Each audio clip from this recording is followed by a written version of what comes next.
It's all about crunch time and taking full advantage of that. Penn State right now, this is where you need to turn this momentum around. And although we were going through adversity, as a team, we all stuck together. Kick is up, it's blocked! Picked up by Haley! Touchdown, Penn State! And the Nittany Lions electrifying Beaver Stadium! Once in a lifetime feeling definitely made the impossible possible. One play, one moment that changed Penn State's entire season. Penn State wins the Big Ten title! What a difference a year makes as the roles are reversed in Columbus and the hunted become the hunters. Fires a straight touchdown! It's a matchup we've all been waiting for. Is revenge a motivator? Down he goes! Oh, yeah, it is. The Heisman contenders, the rankings. What a spectacular play! A game that will again change the national conversation. Penn State. Ohio State. Now. Columbus, Ohio, 2 versus 6. Penn State, Ohio State. Let's go downstairs to the All-American girl, Jenny Taft. Coach, no team in the country has started games better than you guys. You talked to us about eliminating the noise. How do you do it in this environment? Yeah, it's going to be a challenge. Now, this is why you do it for days like this in these types of environments. 2 historic programs, so it's going to be a challenge. It's going to take more than just the first quarter. Last year's win against these guys, it sparked something in this team. How do you do it again? Last year's last year. We're worried about this season and this game today. All right, best of luck. Thank you. All right, thank you very much. Penn State won the toss. They've elected to receive the football. The weather here in Columbus, perfect football weather. 42 degrees at kickoff time. It should get colder as this game goes on. Gus Johnson, Joel Klatt with you. This series dates back to 1912. Ohio State leads it 17-14, and they've won 4 of the last 5. 104,944 capacity here at the shoe. Ohio State wearing their alternate jerseys with their LeBron James cleats. And back deep, the dangerous one, Saquon Barkley. Nurnberger will send it away. Ohio State, Penn State, and we're underway from Columbus. Barkley from inside his own 5. Barkley with a lead. Barkley with a burst. Barkley down the sideline. Saquon Barkley runs the opening kick. 97 yards. Touchdown, Nittany Lions. No flags.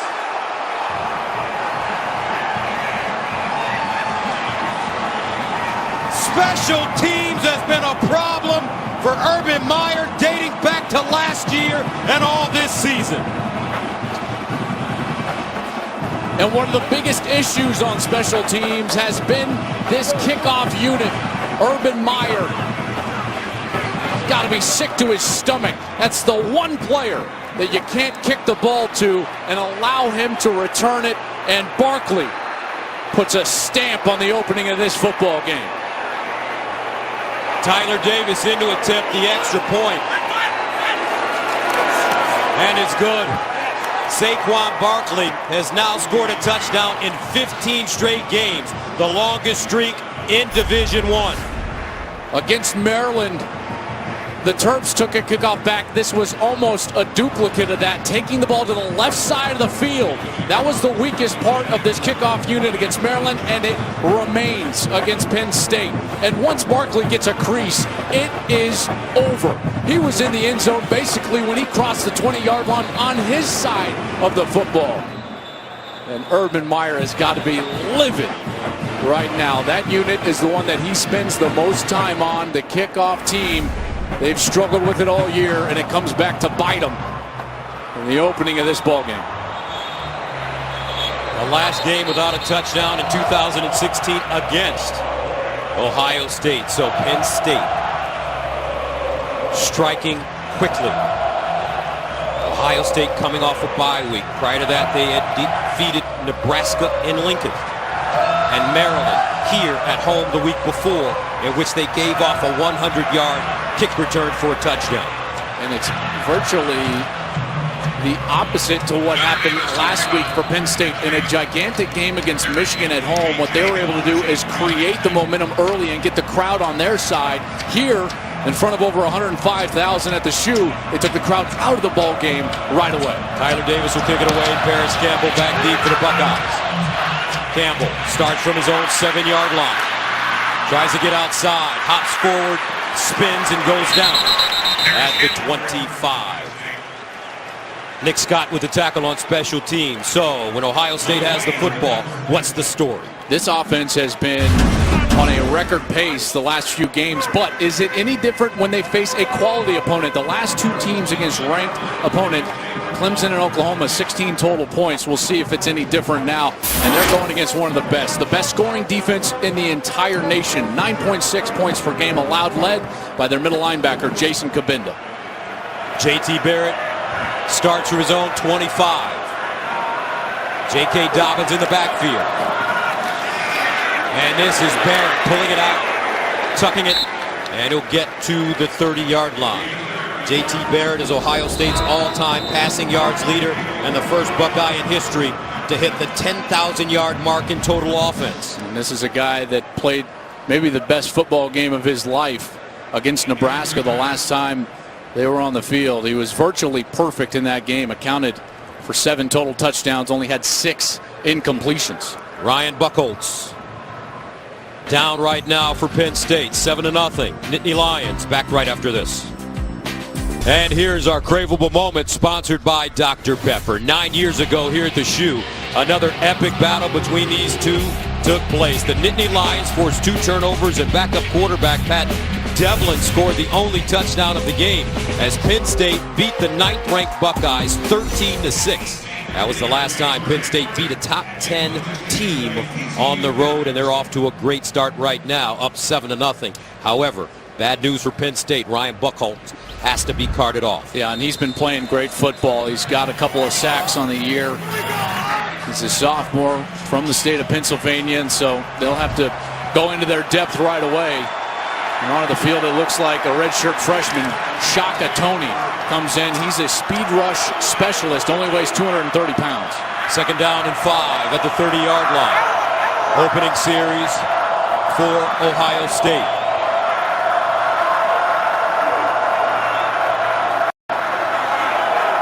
J.K. Dobbins motions into the backfield. And they'll give it to him, middle lane, 1st down. Dobbins tries to hit the sideline, stays on his feet, stiffs arms, and gets to the 45. Nice run as Koa Farmer finally brings him down. You know, this is a nice little bit of role reversal. A few years ago when Penn State came to town, it was Saquon Barkley that was the freshman back on the other side, and Ezekiel Elliott for the Buckeyes. Now Dobbins for the Buckeyes. Near side, they find Paris Campbell, and he lost it. Ball picked up. Penn State, Farmer, down at the 23. So a comedy of errors for Ohio State early on as the Nittany Lions take over deep in Buckeye territory. Well, just great pursuit by this Penn State defense, and then the ability to be aggressive once they get onto the outside. That was Manny Bowen, number 43, from his linebacker spot. He gets all the way out there, puts his helmet right on the football. It gets coughed up. And a great return there from another linebacker, Koa Farmer. And for the 2nd straight week in a massive game, this Penn State team has come out in the opening few minutes with all guns blazing. This is an amazing performance so far for the Nittany Lions. Penn State beat Michigan last week, 42-13 in State College. 1st and 10 of the 23. McSorley, shovel pass, Barkley, all sorts of running room as he slides down. Jordan Fuller with the tackle. Yeah, that's a great tackle in the open field from Jordan Fuller because he was the last Buckeye left. Great little concept on the shovel pass to the most dangerous player in college football, and it looked like he might get a seam there and take that one to the end zone. Empty backfield now for McSorley. 2nd and 5 of the 18. Barkley lines up in the backfield with him. McSorley fires it out. Gesicki hits the sideline, and the 6 feet 6 inch tight end gets close to the 5, ushered out of bounds by Fuller and Kendall Sheffield. Yeah, as far as the conversation for Penn State's offense, Barkley can suck all the oxygen out of the room, right? He gets all the pub, but Gesicki, he's a matchup nightmare as well. First and goal of the 9.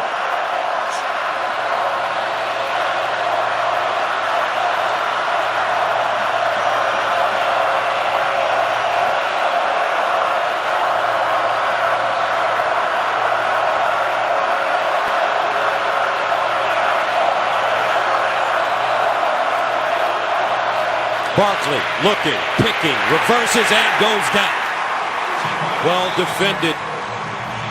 Tracy Sprinkle finally stops him in the backfield. And that's a 4-yard loss. And the epitome of doing your job. No Buckeye got out of position. Barkley had nowhere to run. Forcing now the ball kind of onto Trace McSorley's shoulder here as Nick Bosa gets set up top of your screen. One of the best defensive ends in America. Second and goal at the 13.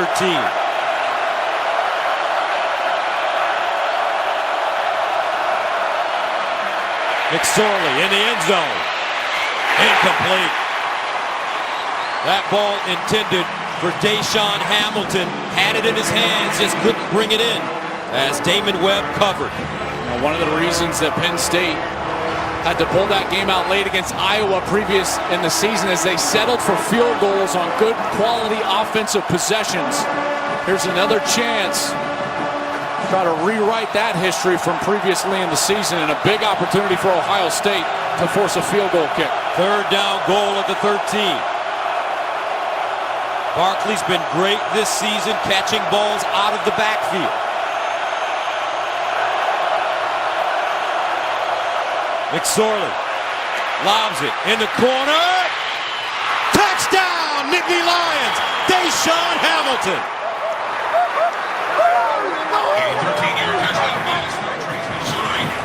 And Penn State, with 11:36 to play in the first quarter, goes up 13-0. And Ohio State even tried to create the matchup. Damon Arnett, normally a corner, he moves into the slot to take the best wide receiver for Penn State, Deshaun Hamilton. That's just a great adjustment on the football. Good opportunity for him to go get that because McSorley gave him enough air to adjust. Touchdown, Nittany Lions. Tyler Davis, and it's good. 14-0, Penn State. Deshaun Hamilton, Penn State's all-time leader in receptions. He capitalizes off the turnover, finds the end zone. Nittany Lions coming out, smacking around the Buckeyes. 14-0. This college football presented by Volkswagen is sponsored by AT&T. And by Discover Card, the official credit card of the Big Ten Conference. Welcome back to Columbus. The Nittany Lions coming out, playing extremely well. 14-0. They've outscored opponents 104-0 in the first quarter this season. The only team in FBS to not give up a single point in the first quarter this year. Meeting with this team, coaching staff last night in their hotel here in Columbus, you just got a feeling that they were ready for this one. They knew they wanted a piece of the Buckeyes. So Ohio State will start inside the 5-yard line. KJ Hill up the sideline with room and finally knocked out of bounds close to the 30. Now with the Astros up by 1 game, the Dodgers are looking for a crucial win in Houston to even the series. Game 4 of the World Series coming up next on Fox and streaming live on Fox Sports Go. Boy, every one of those games has been just tremendous. Starting pitchers tonight, Alex Wood and Charlie Morton. And I suspect we're going to see a little offense. Maybe some fireworks there for our friends Joe Buck and John Smoltz. Well, that's what Ohio State wants to see right now from their offense. Mike Weber, the sophomore, in the game now at running back. Ball start. Offense number 78. 5-yard penalty, still first down. Boy, there's mistakes from Ohio State. A false start called on the new right guard, Demetrius Knox. He got the start. Bowen, their normal right guard, broke his leg against Maryland, a game that Gus, you and I did. And then Knox got the start against Nebraska, played really well. They were excited to see how he played today, but a mistake early. So first and 15 to the 25. High snap handle. Barrett finds Weber out of the backfield, and Weber is taken down by Farmer quickly, and that will be a loss of 5. Trying to get the ball on the outside, on the perimeter quickly, and just not executed from the wide receivers. Missed the block. Great job by Farmer getting into the backfield, getting Weber down to the ground. So 2nd and 20 at the 20-yard line for the Buckeyes.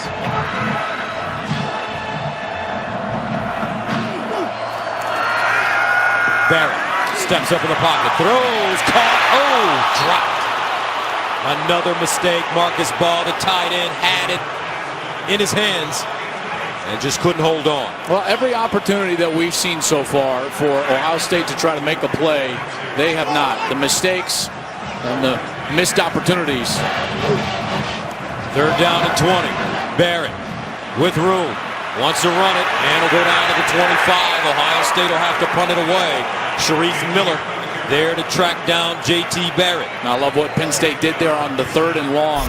What they do is they drop everybody into coverage, and there's nowhere for Barrett to go with the football. The protection wasn't bad. He's got to escape a little bit and adjust the pocket, but there's just nowhere to go because so many Nittany Lions had dropped back into pass coverage. Excellent defense called there by the coordinator, Brent Pry. So Drew Chrisman will punt it away from his own 11-yard line. DeAndre Tompkins is the deep man. He'll backpedal, and it's fair caught inside the 25. A 50-yard punt. So coming up, Saquon Barkley. One of the most dynamic players, if not the most dynamic player in college football, back on the field. Hey, check out the Go RVing sights and sounds from this amazing atmosphere here at the historic Ohio Stadium in Columbus, Ohio. And it started early, too. Even in the plane right here, I connected in Minneapolis, and the plane is filled with Nittany Lions and Buckeyes. They were chirping at each other all the way back on Thursday. It's been a couple of days of build up here for this one, and the Nittany Lions have showed up early, and they've played excellent so far. Penn State 1st down and 10 at their own 25. And McSorley trying to run the football. And he'll gain maybe a half-yard on the play in front of Jerome Baker. What's the story when Penn State has the rock? Well, we've already seen it come to fruition a little bit. Is Greg Schiano, the defensive coordinator, thought that the matchup with the wide receivers of Penn State, namely Deshaun Hamilton and Mike Gesicki, was going to be huge for his corners, Ward and Arnett. But we've already seen one of those matchups won for the touchdown, Gus. And Hamilton caught it on the last series. 2nd down and 10 to the 25. McSorley going deep, and it is incomplete. Ball intended for DeAndre Tompkins. Well defended by Denzel Ward, who they feel is going to be the next great defensive back at Ohio State. Well, here's the first time in the game where Ohio State has an opportunity to create some field position and some positive momentum. A 3rd and long. 3rd down and 10.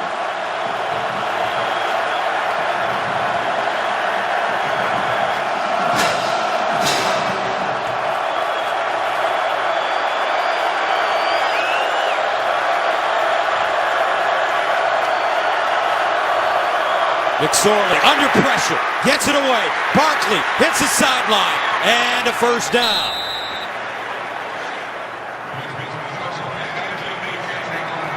Saquon Barkley. What a great design here, because the linebacker is trying to come up like he's going to blitz. Then he has man coverage on Barkley and just gets run away from. That's the explosiveness of Barkley. Yeah, so at that point, Jerome Baker thinks he's in good position, but a step, you're done against Saquon Barkley. 33rd catch of the season for Barkley. He has 3 receiving touchdowns from the 35. McSorley, and he is slammed to the turf. Chris Worley, that didn't fool anybody. Worley is coming off of a sprained foot. He hurt it earlier in the year and has sat out 3 games, played a little bit against Nebraska, namely in nickel situations, but here back on the field. 2nd and 12 at the 33.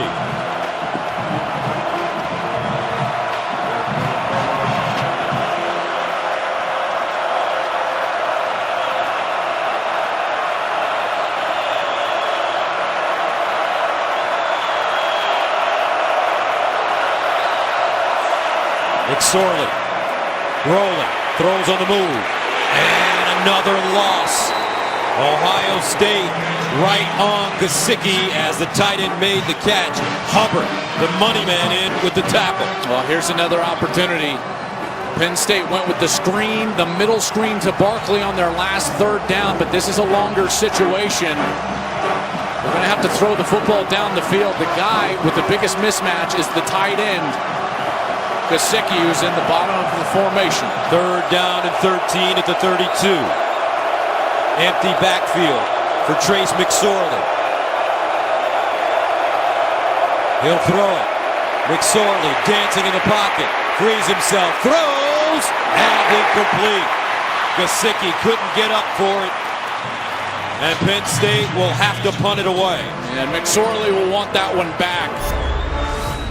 Gesicki, it's so hard to overthrow him. He's a former volleyball and basketball player, and he just couldn't get his hands set as he was trying to go up high and get that pass. A little bit too much heat from Trace McSorley, who evaded the rush and had him open for the conversion. KJ Hill, the deep man. Blake Gilligan will punt it away from the 19. This one shanked off the side of his foot and out of bounds as it crosses the 30. So coming up, J.T. Barrett, hold on, a flag on the play. Really poor decision here from Penn State.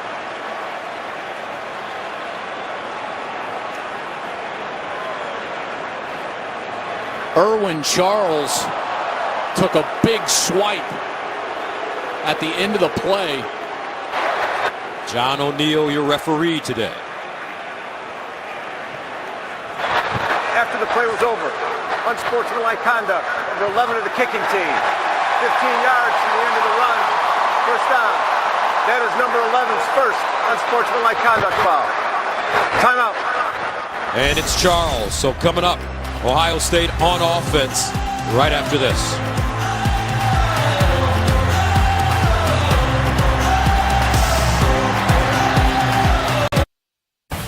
Fox College Football, presented by Volkswagen, is sponsored by Dr. Pepper, the one fans crave. Today's aerial coverage is brought to you by our good neighbors at State Farm. State Farm is here to help life go right. Things not going right for Ohio State to start this game down 14-0. They give up a Saquon Barkley touchdown on the opening kickoff. Turn the ball over on their first series. That's why this is such a big series for them offensively. So they've got to establish some rhythm, shake off that start, and capitalize on this quality field position after the penalty. First and 10 at the 42.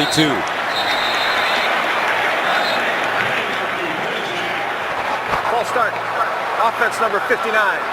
5-yard penalty, still first down. Well, that right side of the offensive line has been a huge problem for Urban Meyer. Demetrius Knox is in there at the right guard. Isaiah Prince, who has not played to his capability, 6'7", 310 pounds. He's played in a ton of football games over his career. He was the #1 player out of Maryland as a senior when he was recruited, and he's got to start playing better. First and 15 at the 37. Ohio State trying to shake off the Hanks here. Here's Barrett underneath, and it's caught. Austin Mack with the reception.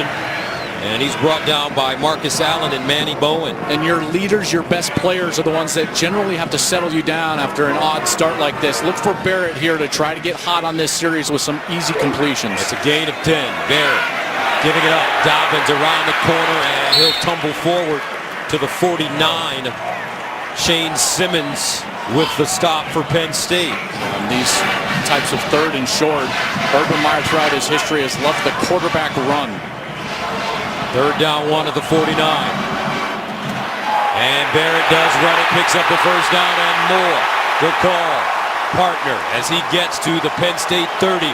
An 18-yard pickup. Christian Campbell with the stop. The reason he likes that is he likes to put his coach on the field with the responsibility to make the decision. Barrett was a great decision there for the conversion. First down at the Nittany Lion 31, and another penalty flag. A false start again. Offense number 14. 5-yard penalty, still first down. They're trying to move just a little too quickly right now with the tempo. Kevin Wilson, the offensive coordinator for this Buckeye team, he historically has been a guy that loves to go fast with his offense. but then it falls on Barrett's shoulders. Not necessarily the penalties on these other guys, but Barrett has to make sure that they're set, ready to go before he calls for the snap. The big question for J.T. Barrett, can he play big in a big game? First down and 15 at the 36.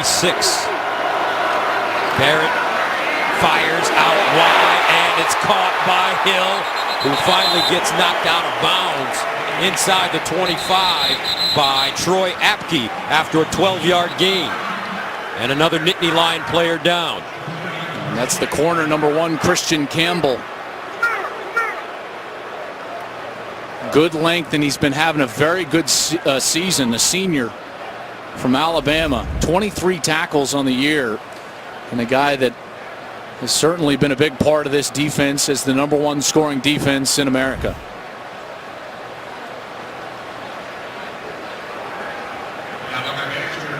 Campbell from Phoenix City, Alabama Central High School, as James Franklin comes out.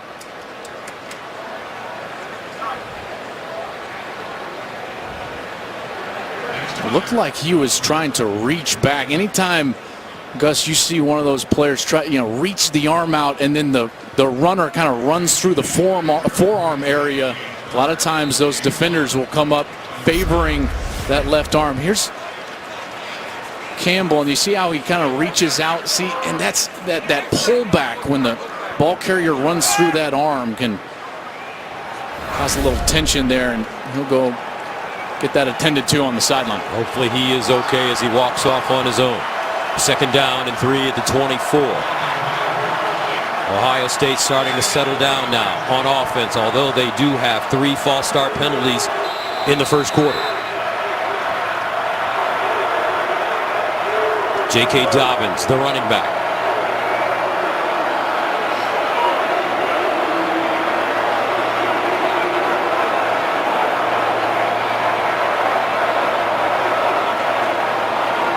Dobbins gets outside with a lane, first down and more. Dobbins stopped at the 13 by Ellison Jordan, and it's a first down for Ohio State. I am so impressed with this true freshman back. There really wasn't anything there in the middle, and he had the vision and presence to bounce it out to the left side. Dobbins with 3 100-yard games already.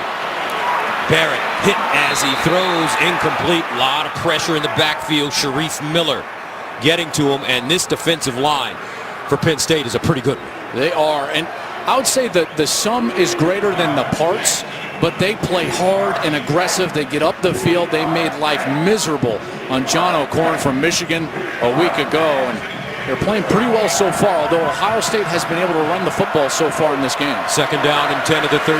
Barrett to the sideline.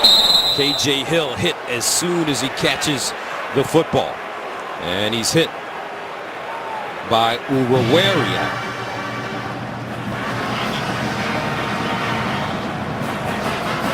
This is the situation that is so difficult as a quarterback because you don't have the space to affect the defense deep. Third and long inside your own 15. Very difficult. Usually have to make a tight window throw as a quarterback and put some zip on it. Buckeyes need 10. Dobbins in motion out of the backfield. Barrett has been successful running it so far. Here's J.T. Barrett in trouble.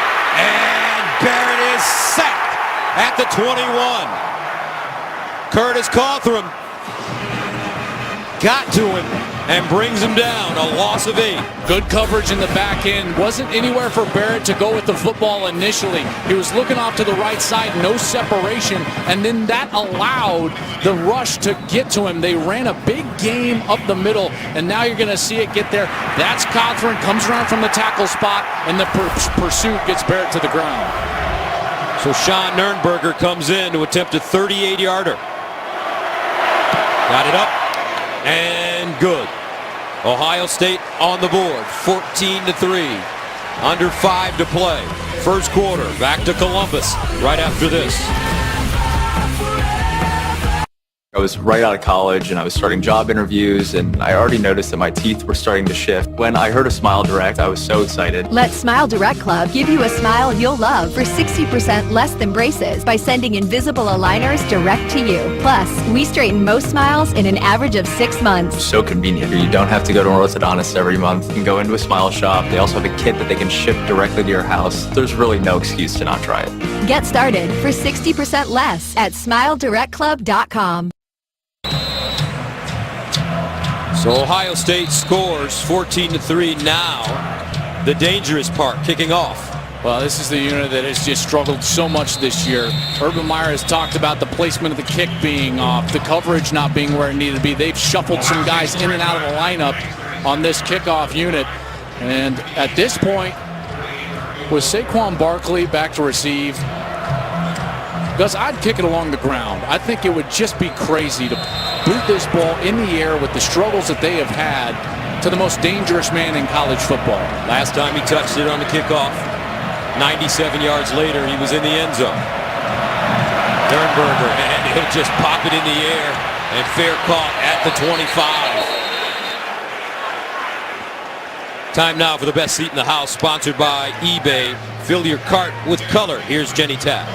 Well, Gus, all eyes were on Saquon Barkley coming into this game, and yeah, they should be, because we all saw how he started this game, his 15th straight game with a touchdown. That ties a Penn State record, and earlier this week I asked him about that streak. He said, really, I had no idea. That's really a credit to the coaches, to my O-line. As a playmaker, I need to make those big plays. That is what I live for.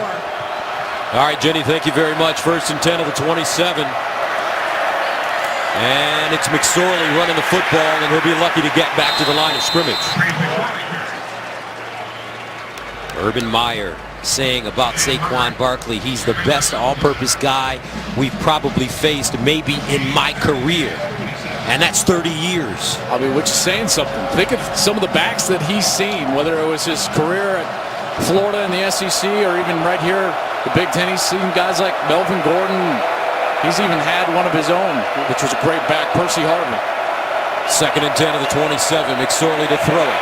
Steps up, and McSorley set at defensive line for Ohio State. Starting to rev it up. Well, you're going to see the slant come around, but ultimately they get home. Draymond Jones, number 86, with the sack, a loss of 4. And Sifu Larry Johnson's black belts are starting to make their presence felt. 3rd and 14 at the 23.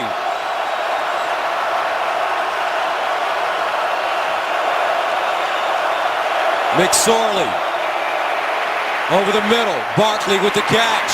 Barkley will not get the first down, as Ohio State gets him at the 30-yard line. Jerome Baker, maybe the most athletic linebacker on this team, in on the play. I love what they do here from Greg Schiano. They're just going to play zone defense.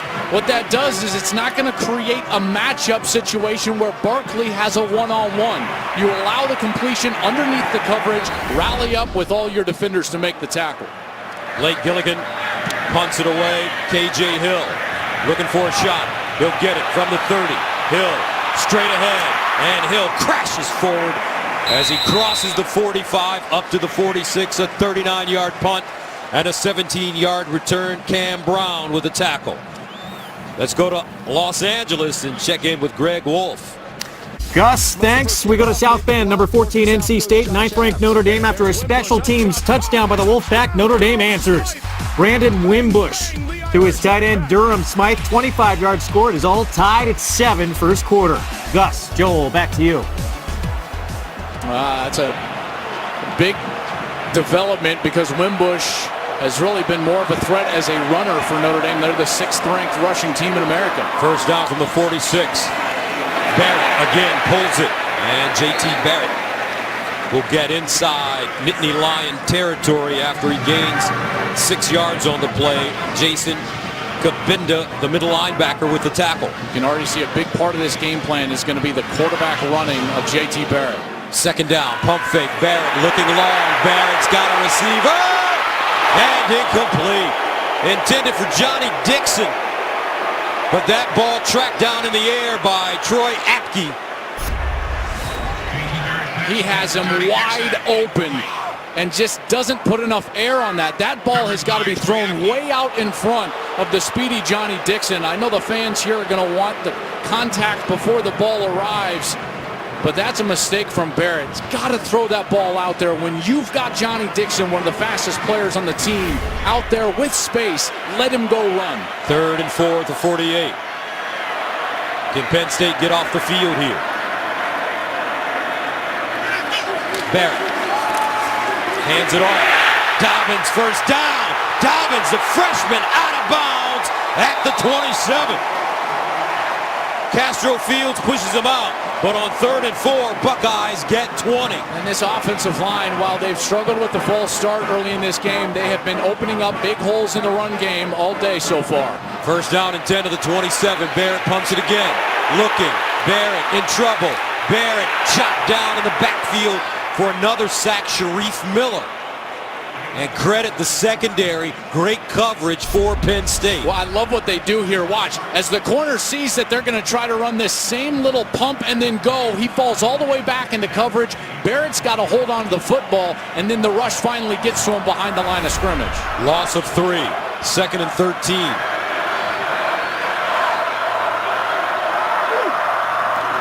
Barrett out wide. And it's caught. Hill bottled up and taken down for another loss of 1. Sharif Miller, who's balling out so far in the first quarter with the tackle.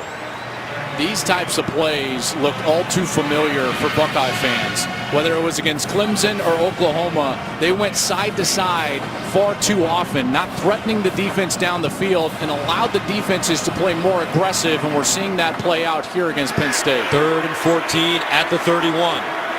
Mike Weber comes back in.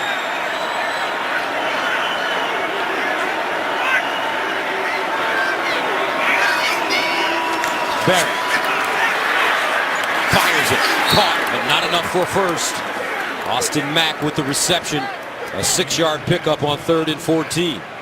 And it looks like the offense will stay on the field. Yeah, it does, and they're going to send Benjamin Victor onto the field, number 9. He is a mismatch at 6'4", 195 pounds at wide receiver, but this is a huge down for this Ohio State offense. 4th down, and they call it 8 at the Penn State 25.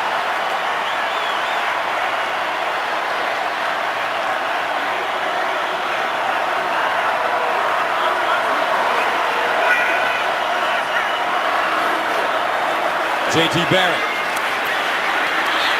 underneath, ball caught, and it's Hill. Great tackle in space, and he's short of the 1st down. And that'll be the last play of the quarter. Penn State will get it when we come back.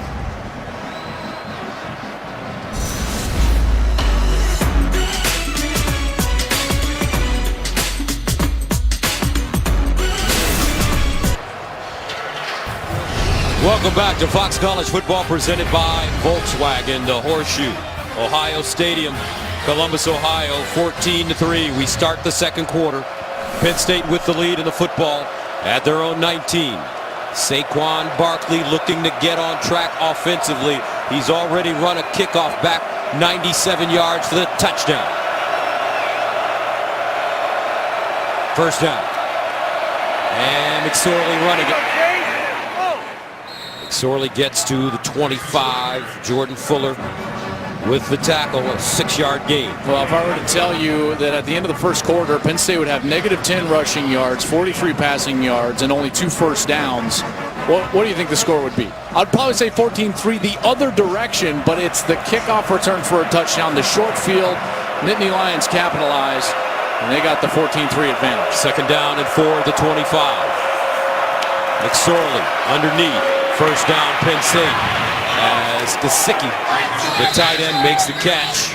Found a soft spot and gains 10. This offense has got to be so creative because the defense is key on Saquon Barkley with, at times, 8 or 9 different guys with their eyes all over him. So they've got to find ways to get McSorley and Gesicki going in order to open up space for Barkley. 1st down at the 35.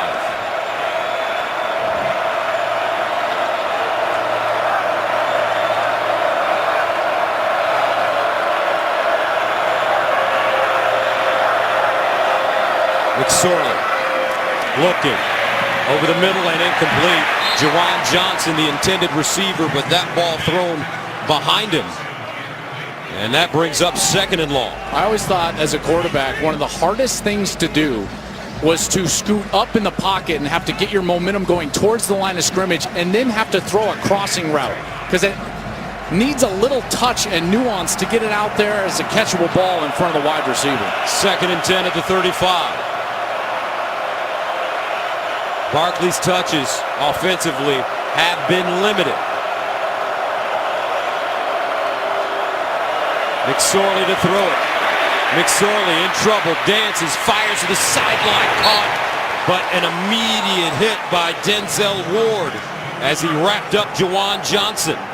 Ward had great coverage and closed with great speed, but Johnson still able to make the catch and create a much shorter opportunity here on 3rd down. On this down and distance, it's still viable to hand the football off. And the entire playbook is at your disposal for Penn State. 3rd and 4.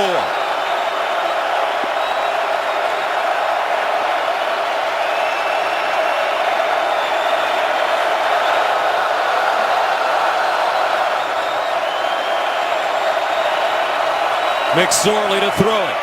McSorley in trouble on the move, and he has his receiver for a 1st down. Gesicki again. So on 3rd and 4, Penn State gets 11. I love the way McSorley dances in the pocket. He's the one that finds the space. The rush is going to get to him. He finds the crease, gets himself up, moving forward, and then delivers the quality ball across the middle to Gesicki for the conversion. That's a great play by the quarterback, Trace McSorley. Mike Gesicki already 4 catches, 28 yards. That makes it 1st down and 10 for Penn State at the Ohio State 48. Now Barkley running it straight ahead. And Saquon Barkley picks up a couple. Denzel Ward with the tackle. Barkley's going to have to leave the field here. Lost his shoe. Well, they don't lose much. I know Barkley's amazing, but Miles Sanders was the #1 running back out of Pennsylvania the year after Barkley came out as the #1 running back in Pennsylvania, and he has some juice at 5'11" and 215. He's a sophomore from Pittsburgh. 2nd and 7 at the 45.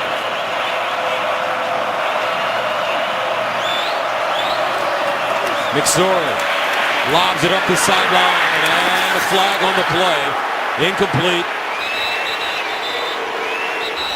Jerome Baker covering Jonathan Holland. Penn State does such a great job of attacking the inside receiver. They believe that linebackers and safeties, and here the linebacker Jerome Baker. Defense number 18. Ball be placed at the spot of the foul. Automatic 1st down. They want to attack those guys in man-to-man coverage.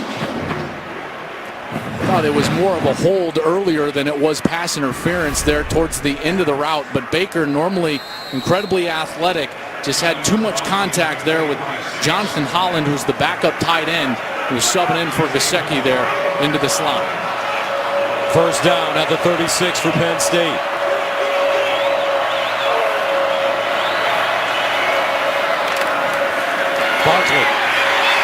Barkley breaks it out. Barkley's going to get a block. McSorley in front of him. Touchdown, Nittany Lions. 36 yards.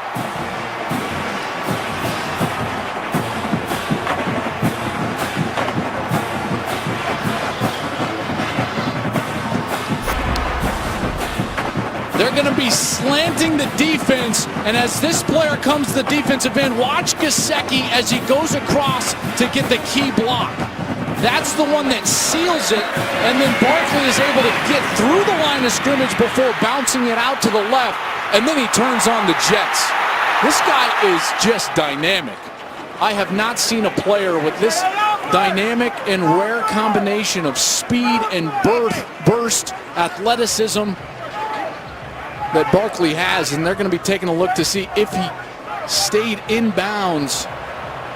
Well, that one is close. It looks like his heel might be on the white line there, just outside of the 2-yard line.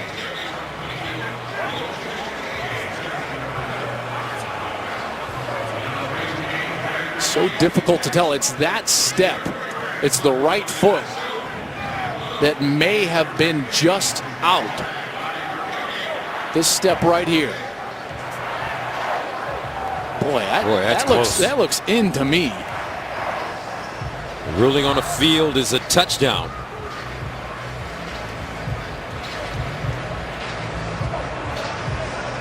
I'm conflicted with this guy, Gus. Why?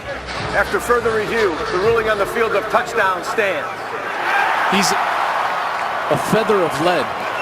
A feather of lead. That's right. He dances and explodes and has bursts like he's light as a feather, and yet when contacted, it's as if he's filled with lead. He's got small back skills and a big back body. He's got hands like a third down back, and yet you can give it to him 30 times. What a sensational player. He's returned 197 yards for a touchdown.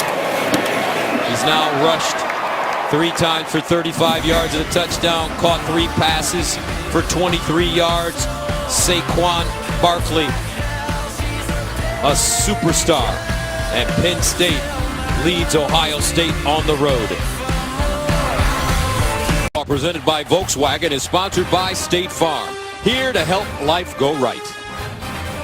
And by T-Mobile, America's best unlimited network. The Nittany Lion getting a big workout early. Penn State with 21 points. And that last drive, a very good one, going 7 plays, 81 yards. Penn State scoring in 3 minutes and 20 seconds. They took over at their own 19. Well, and having the off week helped Penn State before playing Michigan last week. And they came out with new wrinkles and great energy, and they were efficient. But the off week has certainly hurt Ohio State. They came out and they've been sloppy so far, making mistakes, in particular on offense with the turnover and some penalties. Penn State sends it away. KJ Hill starts from the 5-yard line. Hill with a lane. Hill with a 30. And Hill crosses the 35, goes down at the 37-yard line, a 32-yard return. Don't forget to check out Breaking the Huddle with Joel Klatt on Facebook Live Wednesday at 5:30 p.m. Eastern, sponsored by Dr. Pepper. There will be a lot to get into this week as the first release of the college football playoff rankings come out.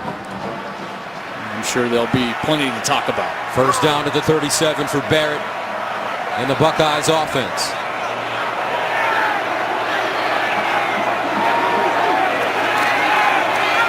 And they give it up to Weber. Ohio State not having any problems running the football. Yeah, and it's whether it's been Weber or Dobbins, but more specifically Dobbins. Dobbins has run it for 12.5 yards per carry. The offensive line has been good in the run game. They've created these situations, 2nd and short, where then you can attack the field down the field. 2nd and 4 at the 43. Weber remains in the game.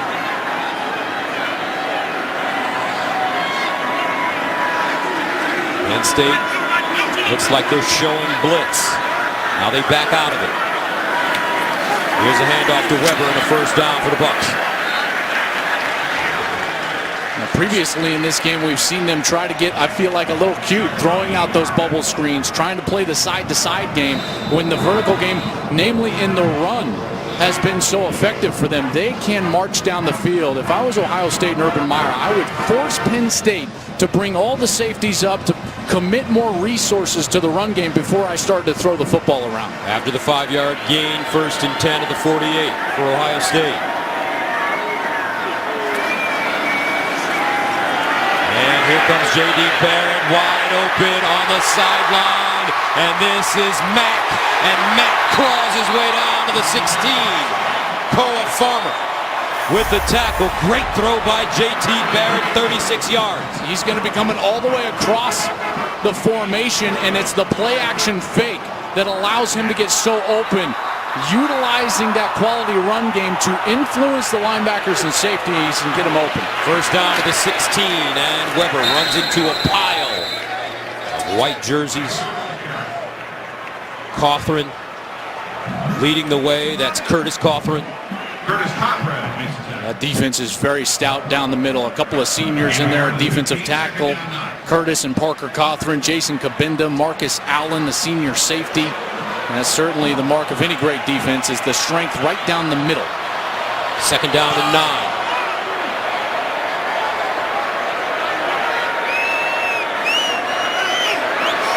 Barrett to throw. Barrett in the end zone. Touchdown Buckeyes. McLaurin.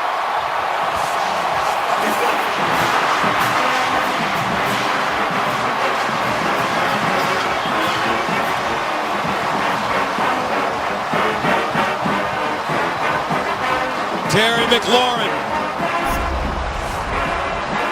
I thought the route was really made by Baugh. He's going to go up, and then McLaurin is going to actually come to the inside. And as McLaurin comes to the inside, the defense clears out.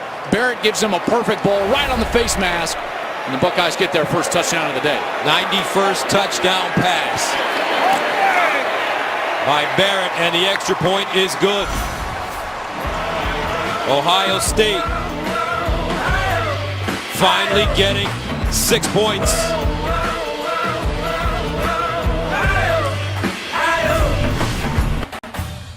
Fox College Football is presented by Volkswagen. Why settle for an SUV when you can have an SUVW? 21-10, J.T. Barrett breaks Drew Brees' record with his 91st touchdown pass.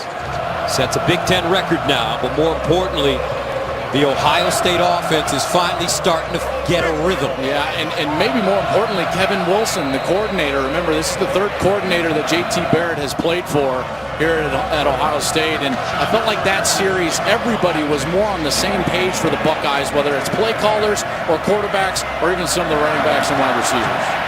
Nurnberger sends it away, and it's fielded at the 10-yard line. Ohio State refusing to kick the ball deep as Farmer returns it. And the Nittany Lions will start from the 21. Time now for the winning duo, sponsored by Volkswagen. Why settle for an SUV when you can have an SUVW? Barkley and McSorley, they've been really good so far today. I mean, it started with a bang. Saquon Barkley, 97 yards on that kick return, and then the rush TD on the last series. I think McSorley, though, he has quietly kind of settled down. It was his ability to gain a few yards on the ground himself rushing the football that kind of opened some things up for that touchdown run of Barkley. Is it looks like Ohio State's going to have to re-kick this. I didn't hear an announcement or see a flag. I don't quite understand what's going on. We'll try to get clarification, but Barkley's going to be coming back onto the field. Looks like offside is going to be called against Ohio State. Boy, the problems here on special teams this season for Urban Meyer's team. I tell you what, and you know what happens when you're trying to do a different kick, there's a different rhythm to what the kicker's doing, because he's trying to attack the ball from a different angle to kind of pooch it towards the right side versus what they've been doing all year long. Let's take a look back here, see if, yeah, you see there on the left side, certainly across that line. But the rhythm of how the Nurnberger, the kicker, is approaching the ball is different because they're trying to pooch it towards the right side. And now Penn State is going to adjust, and Barkley's more in the middle of the field, even I would say kind of the left middle of the field, and will try to go catch this ball if they pooch it. He's already returned 197 yards for a touchdown in this game. He'll pooch it again.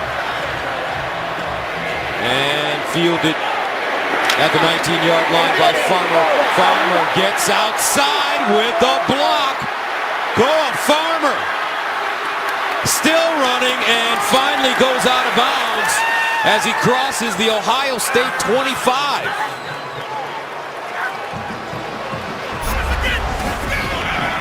Well, everyone gets bunched up on the right side, and Koa Farmer, a linebacker, who receives the pooch kick, and you see all these gray jerseys getting themselves way too far out of position. He spins around, there's nobody there. Just a total lack of assignment, missed assignment, maybe lack of discipline on that side with the kickoff is allowing for huge plays for Penn State. The offside negates the quality kick, and now Penn State with a short field. That's a 60-yard return. Ohio State may need to just kick the ball out of bounds and give it to him at the 35. It might be better than what's going on now. First down and 10. And Barkley running the football. Well, capitalizing on mistakes. That is always such an important part of these big games. And getting a short field for the second time. Remember, it was the turnover off of Ohio State's first series that created the first short field. Penn State was able to put it in the end zone. Second down and 8 at the 21.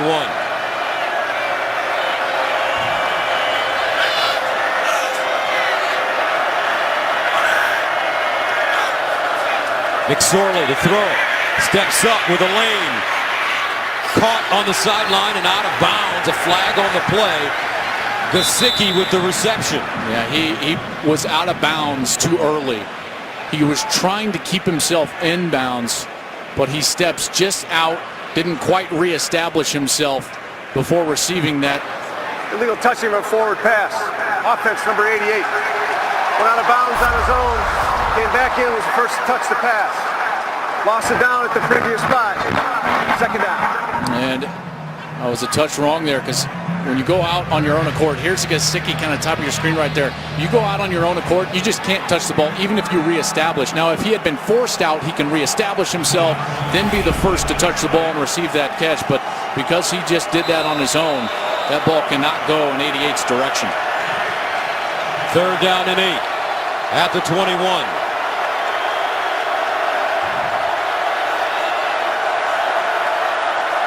Trace McSorley lobs it in the corner. He's got a man. Picked off. Buckeyes have it. David Webb. But there is a flag. Oh, this place is not going to be happy.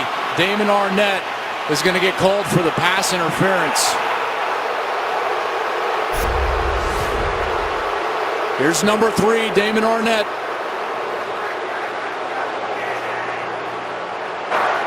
Pass interference.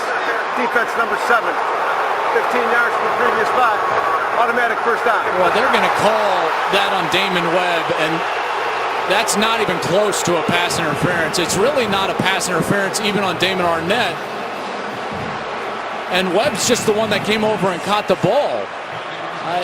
Either way. I believe the official meant Damon Arnett, number 3. I think he did, and they just called the wrong number. But either way, even calling that on Arnett number 3, that was just not a pass interference. So it's first and goal at the 6-yard line for Penn State. Barkley in the backfield. McSorley follows him. Gets outside. Touchdown, Nittany Lions.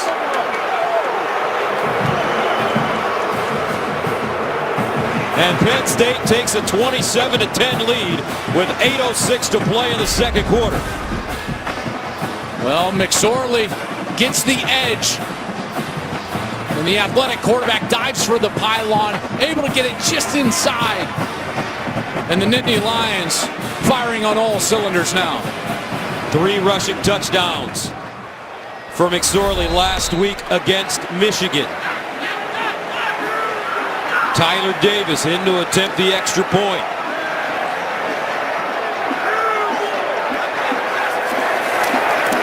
And it's good. Penn State with an excellent first half.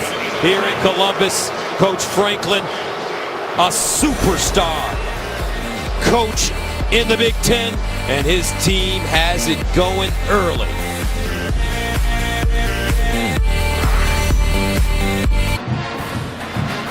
Nittany Lions up 18 here in Columbus. Rob Stone with you. Coming up on the State Farm halftime, highlights from that other team atop the Big Ten East, Michigan State. Plus, Coach Wannstedt, guys, is in all his glory back in the production truck. He's breaking down Saquon Barkley's kickoff return. He's barking out terms like double 4s, double 5s, sideline, break left, double team. It's glorious. You're going to enjoy it.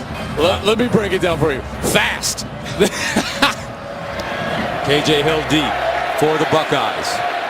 And this one will go out of the end zone for a touchback. So Ohio State has given up a 97-yard kickoff return for a touchdown, a 60-yard kickoff return as well. 6 penalties. They've allowed 2 sacks. The Buckeyes have major issues. Yeah, they also fumbled the ball and created a short field for Penn State, and that's really been the difference. You know, this Penn State team, you got to give them a lot of credit because they've been able to come out and then capitalize on those mistakes. Both times that the Nittany Lion offense has had short fields, they've gotten the ball in the end zone. You got to give Trace McSorley a lot of credit, along with those offensive linemen and running back Saquon Barkley. First down at the 25 for J.T. Barrett. And Barrett to throw it on first down. Swings it out and throws that one behind Mike Weber. Well, the first down run has been open for Ohio State, and that's created the shorter second down opportunities. Every time they've come out and tried to throw it sideways on first down, they've been in this situation. Second and long behind schedule on offense. Second down and 10. Barrett, quarterback run. And Barrett close to a first down as he crosses the 30 and gets up to the 34. Manny Bowen, Christian Campbell combining on the tackle after the 9-yard gain. Nice run there from Barrett and a good play call, getting them into this short yardage situation here on third down. Third down and 1 at the 34.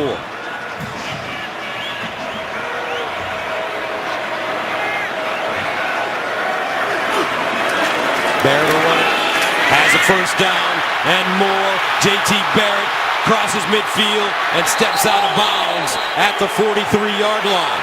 Marcus Allen pushing him out of play.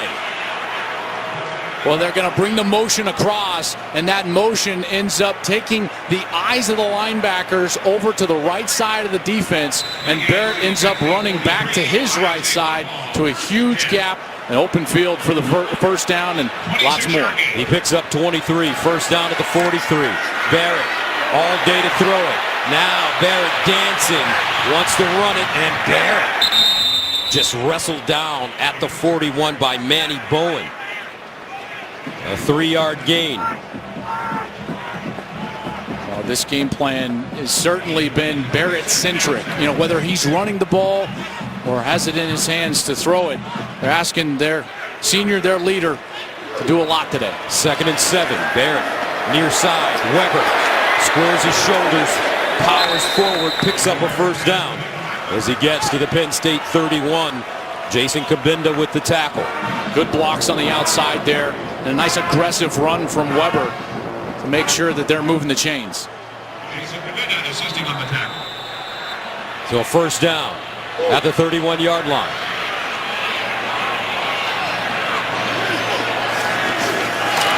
Barrett again with running room.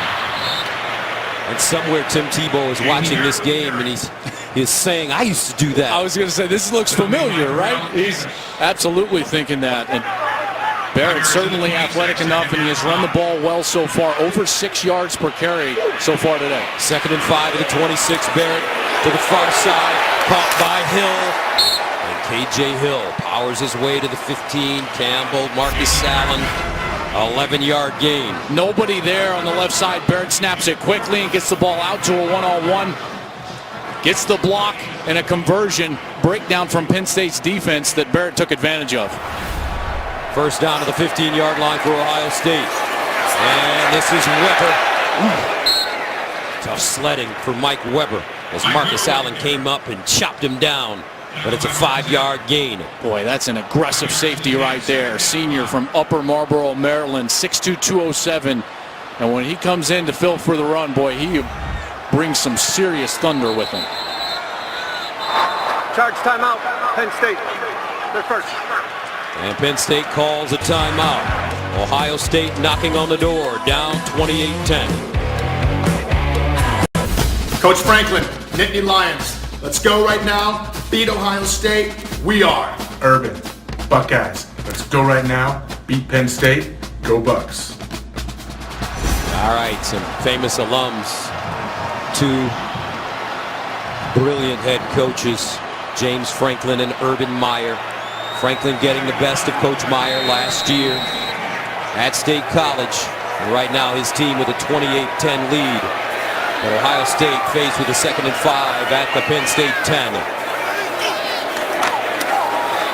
Weber, nothing. He'll lose a yard on the play, depending on the spot. Robert Windsor with the tackle for Penn State. Well, that's a big 3rd down here. Ohio State's got to capitalize with a touchdown on this drive. They need 5 on 3rd and 5. Barrett's been successful running the football. Barrett looking, lobs it in the corner. Incomplete, and a flag on the play. Johnny Dixon, the intended receiver. They held him up. Grant Haley. Well, as they go and finding the hands for Haley, they go up top. 15. A foul occurred in the end zone. By rule, the ball will be placed at the 2-yard line with an automatic first down. And there certainly was pushing both ways, but based on the last series when Penn State got the call, I felt like that was going to go Ohio State's way. Haley gets the call against him, and Penn State is now backed up. Going to try to force a goal line stand here. First down inside the 5. From the 2. Weber in the backfield with Barrett. They give it to him. Touchdown, Ohio State.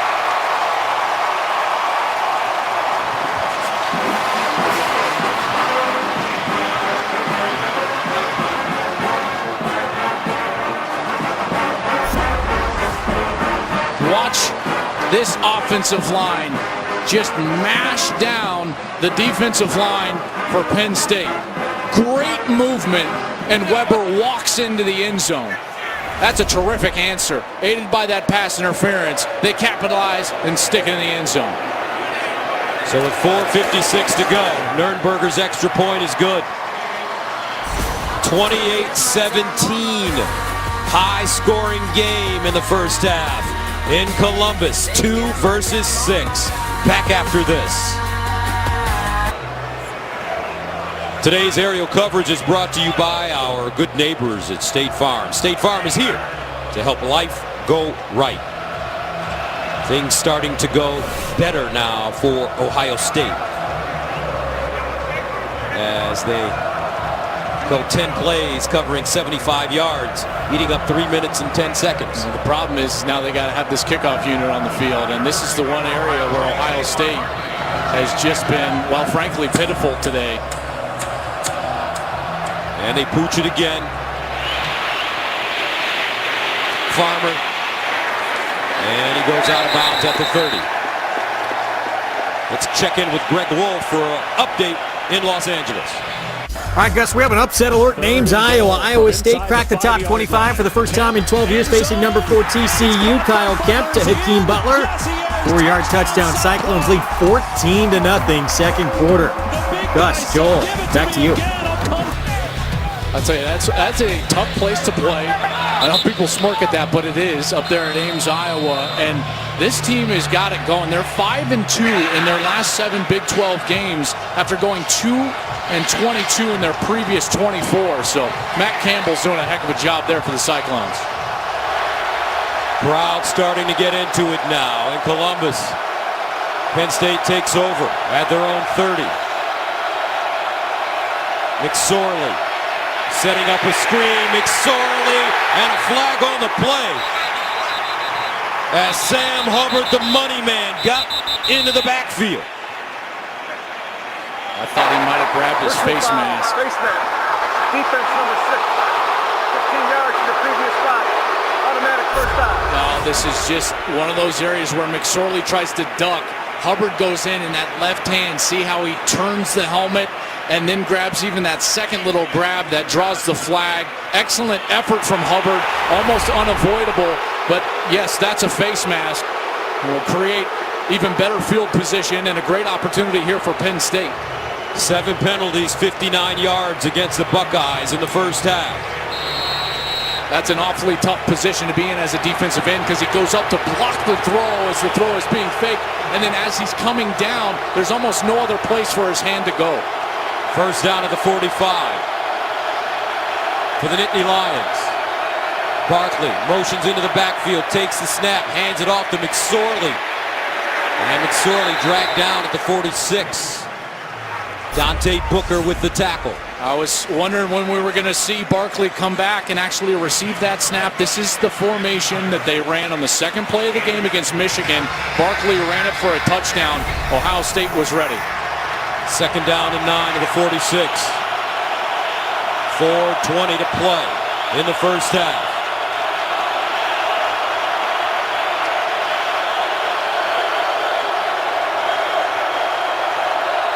McSorley under pressure, runs it. McSorley looking for the first down, and he's short of it. About a yard and a half. As Chris Worley chases him out of bounds. Ohio State tried to run a blitz to the wide side of the field, but it left a gap over there to the Penn State left, and McSorley saw it, correctly identified the area. Barkley did a nice job getting a block, and McSorley took off and created this a short yardage opportunity. Third down and 1. Let's see if McSorley runs it. Needing only a yard. Now a timeout called by Ohio State. Ohio State. They're first.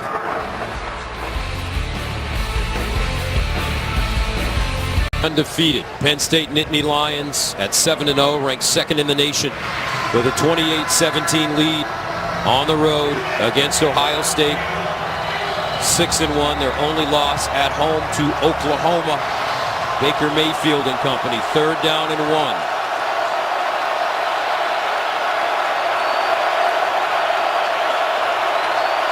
Barkley, first down, Penn State.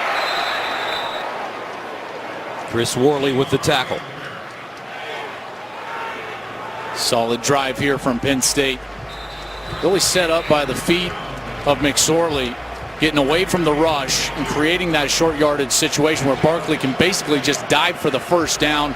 They convert now. They're in business here on the plus side of the 50. At the Ohio State 42.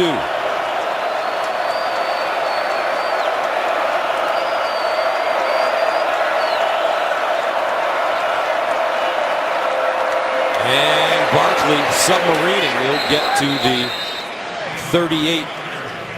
Chris Worley brings him down again. But watch just the elusiveness of Barkley as Dante Booker, number 33, is going to be totally unblocked. He's got him basically dead to rights, and Barkley just swiftly ducks right under him, dives and gains some positive yards. 6 carries, 45 yards and a touchdown for Saquon Barkley. 2nd and 6 at the 38.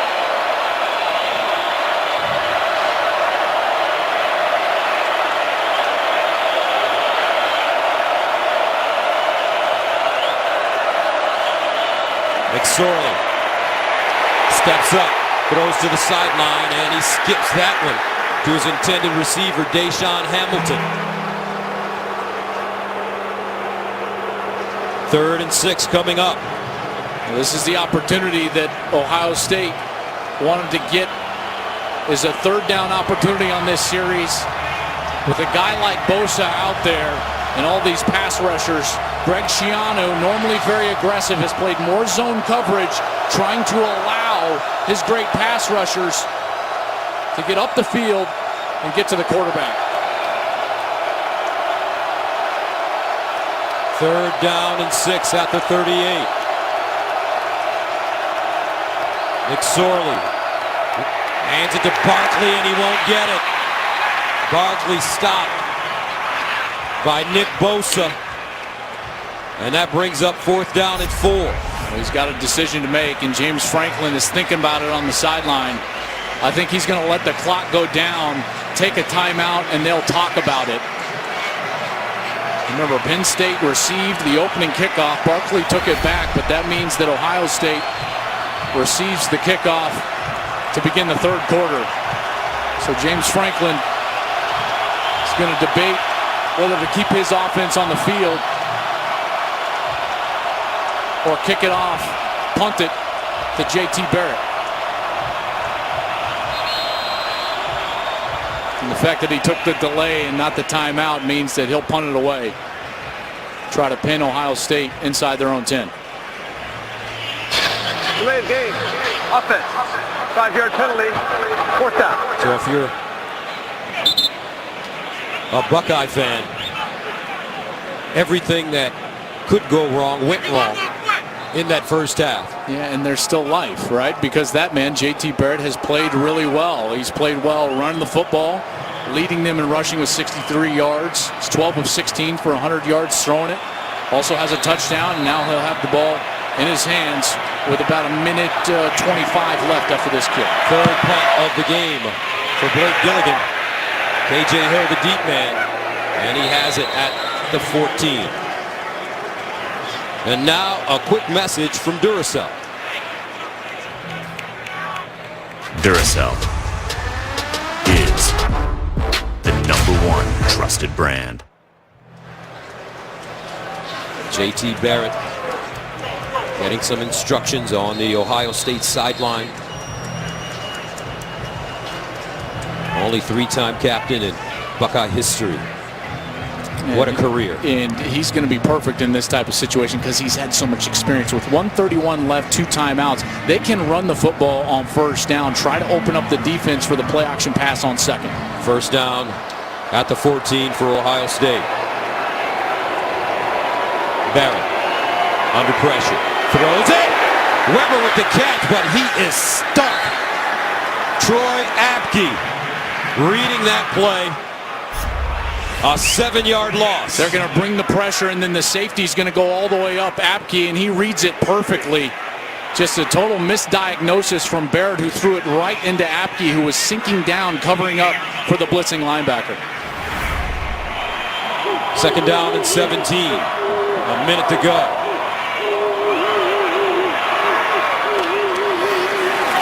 Weber. And he gets back to the line of scrimmage with 50 seconds to go and a timeout called by the Nittany Lions. Sharif Miller with the tackle.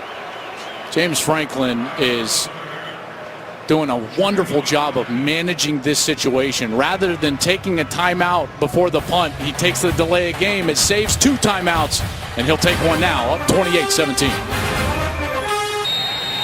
28-17, Penn State. Third down and 16 at the 8-yard line for the Buckeyes. J.T. Barrett runs it with room. And J.T. Barrett gets to the 22 before being stopped.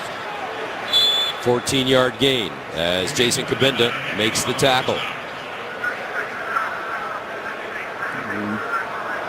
That's why it was so brilliant to take the delay before the punt and save the 2 timeouts. James Franklin creating this situation for his football team. What a smart decision by the head coach. You know, we don't see that a lot in college football. There's so much mismanagement of the clock and of situations, and this situation was managed perfectly by Franklin. Just a smart move, creating an opportunity for his football team. But for Ohio State, I'm starting to get confused, Joel, on why this offense continues to go side to side. It hasn't worked for them. Not at all, in particular on first down, and you along with every other Buckeye fan sitting at home. Chrisman will punt it away inside his own 10. His second punt of the game. DeAndre Tompkins back deep, and this one shanked. Takes Ohio State bounce, luckily, and finally down at the 37. A 40-yard punt. I mean, these special teams, coach called them an abomination a few weeks ago, and they've certainly played that way today. Chrisman just dropped the snap. That's why he shanked it, is because he had to rush so hard. I mean, the snap was right in his chest, and he just flat dropped it. Got the fortunate roll, creating a longer field for Penn State, but Penn State does have explosive capability. Remember, they like to get into matchup situations. They love Gesicki down the field. Gesicki is one of the great deep ball catchers in college football because of his height, his size, and his ability to jump. This is a perfect situation for him. Penn State out of timeouts. 29 seconds remaining in the first half.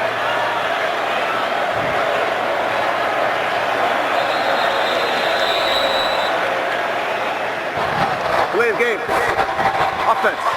5-yard penalty, still first down. And some confusion there. The clock started before Penn State realized it. McSorley didn't have his eyes up at the play clock, and we're going to go 5 more yards here in this situation. That makes it more difficult because here's the deal. When no timeouts, the ball has to travel either past the first down marker or outside of the numbers. You cannot throw this ball on the interior of the field, and that's why they're just going to take a knee now. Yeah, they do. But a great first half for Penn State. 28-17. The Nittany Lions ran the opening kickoff. 97 yards. Saquon Barkley. Ohio State turnovers, miscues on special teams, but they're only down 28-17. Coming up after a short break, we'll send you to Mike Hill in Los Angeles for more college football coverage. Welcome back to Columbus. We're ready for the second half. This is Fox College Football presented by Volkswagen. 28-17, our score. Penn State leading the Ohio State Buckeyes. Gus Johnson along with Joel Klatt for Penn State. They played a great first half. For Ohio State, they played an awful first half. And the score is still 28-17. You cold? Yes, I am. But you're a tough guy. You're a tough guy. No, I'm not. I'm not trying to fool anybody. But yes, I mean, that first half, it really went as good for Penn State as it possibly could, and it started with that big return from Saquon Barkley, and you leave it to your stars to start the thing off, and he did that, and he's our forward unstoppable player of that first half. Saquon Barkley takes the opening kickoff, 97 yards. It's a special teams gap once again for this Ohio State team. Barkley takes advantage, and he was terrific the entirety of the half. He ran it for almost 50 yards. He had a couple of catches, 3 of them for 23 yards. He got in the end zone on that run towards the end of the half in the second quarter. He's been terrific and has allowed Penn State to build this lead to 28-17, although Ohio State, outside of the kickoff team, has really been playing some good football. 244 total yards. Their offense has looked pretty good. They're 3 of 7 on third down. That needs to get cleaned up, but the penalties have also been a problem. This kid right here, though, my goodness, he is as good as advertised. Saquon Barkley, Heisman Trophy candidate. Some feel that he is the #1 player in the country when it comes to that award. And he is balling out today. That 97-yard kickoff return for a touchdown on the opening play, setting the tone for Penn State in the first half. Let's see how Ohio State responds to adversity. They'll get the football to start the second half. KJ Hill is the deep man, along with Antonio Williams. Tyler Davis sends it away. Hill will start from the 2. Crosses the 20 all the way up to the 24-yard line. Nick Scott with the tackle on special teams. Well, we're going to see what this Buckeye team is made of. And they battled back. And listen, it did not start out pretty. The turnover on the first series offensively led to the second touchdown for Penn State, and they were quickly down in that 14-0 hole, but they fought back. And J.T. Barrett, in particular, he played a very efficient and quality first half. He ran it 11 times. He was 13 of 17 throwing the football with a touchdown. He's going to have to play big here in the second. First down and 10 at the 24 for Ohio State. Barrett, play action. Barrett throws it, has a receiver, flag on the play. KJ Hill with the reception, and Hill gets to the 43. Marcus Allen with the tackle, but let's see what the call is. I thought there was a pretty clear hold on the Penn State secondary on a player that wasn't even intended to catch that ball. Holding. Defense number 15. Penalties declined. Result of the play is a first down. So a first down for Ohio State. Let's go downstairs to Jenny. And a couple thoughts from Urban Meyer at the break. Well, it was pretty simple. His message, how about we tackle some people on the kickoff? He said, right now I am questioning my personnel. I also spoke to Coach Franklin. He said, well, you know, we got a lot of football to be played. We need to come out as fast as we did in the first. A 24-yard gain on the last play. 1st and 10 of the 48. And here's J.K. Dobbins, and Dobbins is wrestled down. And this time it's Sharif Miller. We've been calling his name all day for the Penn State defense. He is athletic, 6'5", 257 pounds, just a sophomore, and he has played one heck of a game so far. 2-yard pickup. Barrett now. Hill. Hill gets to the sideline. And Hill about a yard short of a first down. As Troy Apke makes the tackle. And they finally got some blocks on the outside. That type of a play was not working in the first half because they were not blocking efficiently with their wide receivers. They get them blocked up and a successful play. Gain of 7. First down now as Dobbins sidesteps a man. Manny Bowen finally brings him down. And he gains 7. The man that was playing so well so far made a play on this drive. Sharif Miller, he's the one down for Penn State, grabbing at the back of that left leg.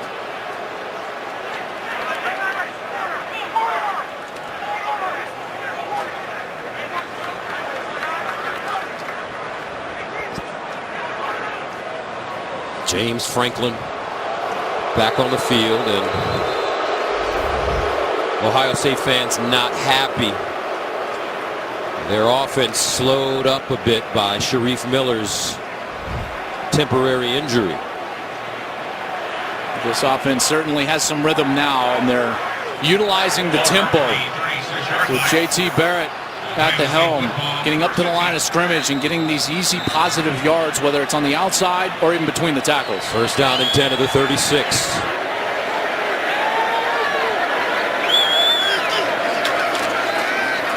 Dobbins straight ahead. He'll get to the 30. Marcus Allen tackles the freshman. Dobbins is Ohio State's leading rusher and has the second most rushing yards among freshmen nationally, behind Jonathan Taylor of Wisconsin. 2nd and 4 after the 6-yard gain.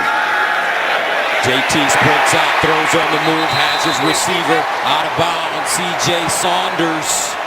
Clutch throw by Barrett, gain of 13. And if he didn't have a player, which was Shaka Toney, right in his face, he might have been able to put that on the money, and that could have been 6. But Toney was right in his face, and it affected the throw. First down to the 17. Barrett runs it. And J.T. Barrett stopped by Apke, but not before he gets close to the 10-yard line. I guarantee you that was a gut check halftime for this Ohio State Buckeye team, and the leaders and the players had to take ownership. And Barrett comes out here on the first series, and he's playing his best football. 2nd down and 6 of the 13, and some movement on the right side. Ball start. Offense number 59. 5-yard penalty. Still 2nd down. That's the 4th false start penalty of the game for the Ohio State offense. And the 3rd on the right side of that offensive line, and that's the side that Urban Meyer has stressed to everyone, whether it's the local press or the national media. He knows that if his right side of his offensive line can play more consistently and dominate games, that they've got a chance to be very special. 2nd down and 11. Barrett throws it. Dobbins in space. Dobbins goes nowhere. Bottled up, taken down. Farmer, Apke combining on the tackle. The running back swing route has done absolutely nothing today for Ohio State. I'd venture a guess if you go back and total them all up, it would be negative yards trying to throw the ball to the running back on the outside. Penn State has been ready for it, and Ohio State has not adjusted and has created a big, long 3rd down scenario. 3rd down and 12 at the 19. J.T. Barrett fires in the end zone. And incomplete. Hill, the intended receiver, looked like he juggled it. And that brings up 4th down. And it was a perfect throw from J.T. Barrett. On this throw, you want to give him a bit of a back shoulder, let him adjust, and out of bounds and bobbling it. And And they were letting him some contact go. You know, in the first half, that contact from Haley would have drawn a flag. On both sides, they called a pass interference on Ohio State. They've called a pass interference on Penn State in the end zone for contact that was less egregious than what we just saw there. So some real inconsistencies playing out from the officiating crew here today. So Nurnberger in to attempt a 36-yarder, good from 38 today. And this one is good as well.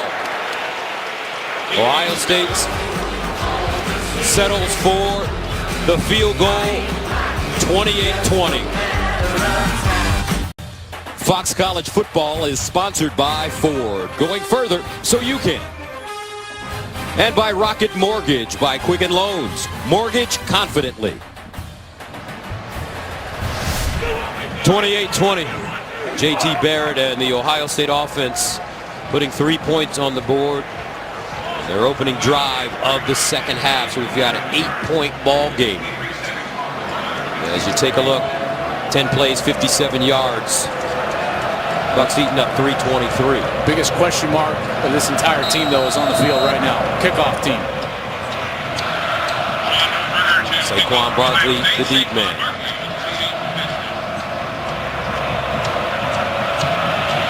Nurnberger sends it away. Kicks this one short again. Fielded on the run.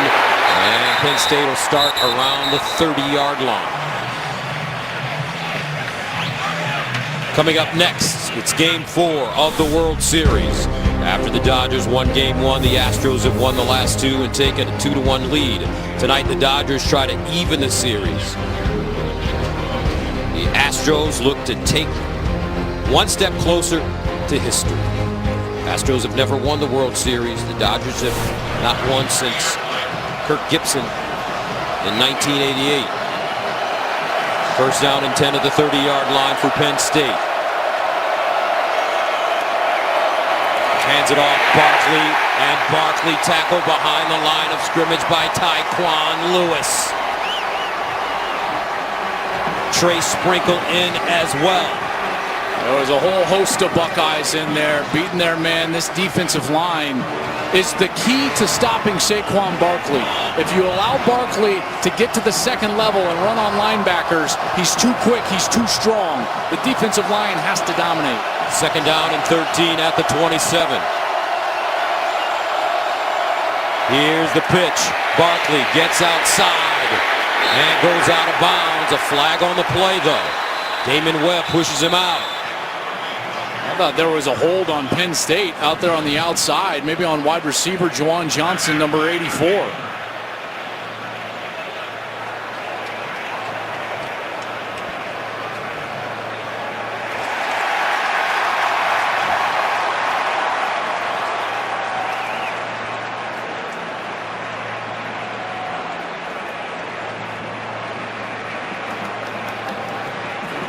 Right now, they're just discussing with Urban Meyer. He's trying to get the situation, whether he wants to take it or decline it. He's going to decline this penalty. Holding. Offense number 84. Penalties declined. Third down. So Juwan Johnson is called for the hold. And that makes it third down and 11.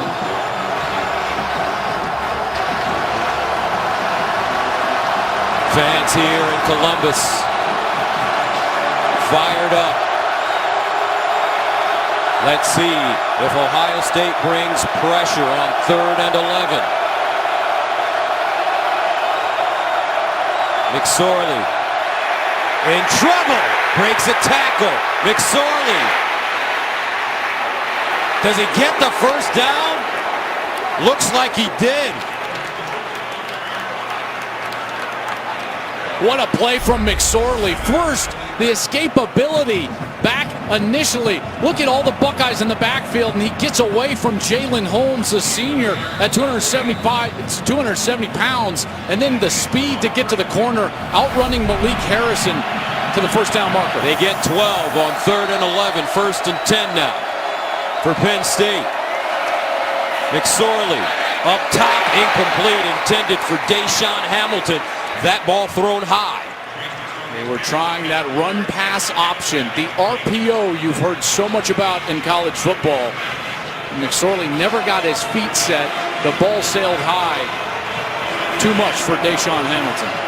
But you're starting to notice a lot of great jerseys in the backfield of Penn State. Ohio State getting pressure, 2nd and 10 at the 41. McSorley, sideline, throws a strike to Tompkins, and a first down for the Nittany Lions.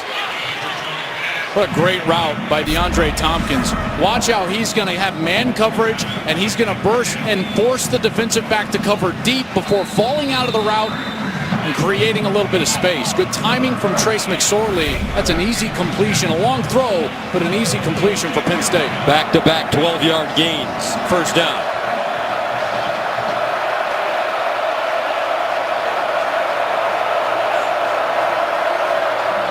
Barkley gets outside, turns a corner, and he's tracked down from behind. Dante Booker, the junior from Akron. Beautiful tackle. I mean, Barkley is dead to rights in the backfield. Watch this burst, and he almost gets the edge. Excellent effort from Dante Booker to get him down to the ground, and he would have been gone if Booker doesn't make that tackle. Gain of 4, 2nd and 6.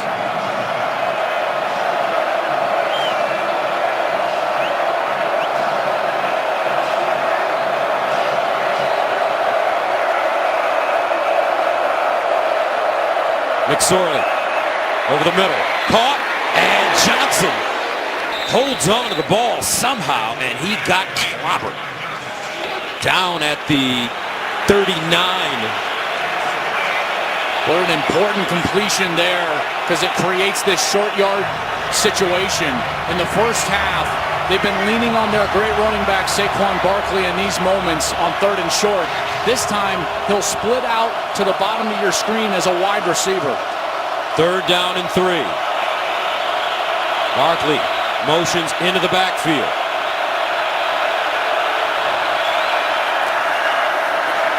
They give it to him, and he has the first down. Booker covering him up. And there's an injured player on the field. It's Ryan Bates, the left tackle. That's the left tackle, number 52. As he's blocking, and he's going to go up, and then right here at the end of the play, Barkley lands right on his left leg. 28-20. We'll take a break. Back after this. Penn State has found ways to keep this drive alive. On 3rd and 11 to the 29, they got 12. On 3rd and 3, they got 4 for first down. So now the Nittany Lions faced with a 1st and 10 at the Ohio State 36.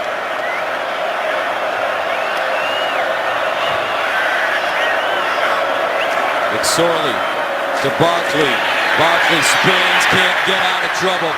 And he'll be tackled behind the line of scrimmage, Damon Arnett. This is really only the 2nd series that we've seen Penn State drive the ball methodically. And there's the blitz from the outside. Damon Arnett up the corner, gets Barkley to the ground. Loss of 1, 2nd down and 11.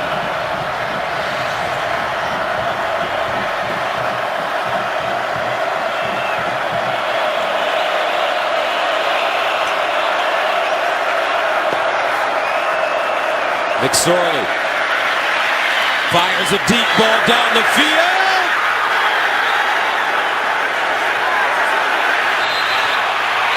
Intercepted. Ohio State.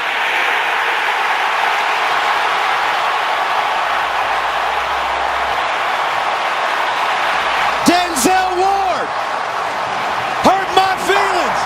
On the field, interception with a touchback. First down. What a play in the battle in the back of the end zone with DeAndre Tompkins. Tompkins is pushing off there. The ball looks like it's in Tompkins' hands, and then at the end, Denzel Ward rips it away once he's on the ground. What an amazing play from Denzel Ward. The junior from the state of Ohio, 5'10", 191 pounds. That ruling is under further review.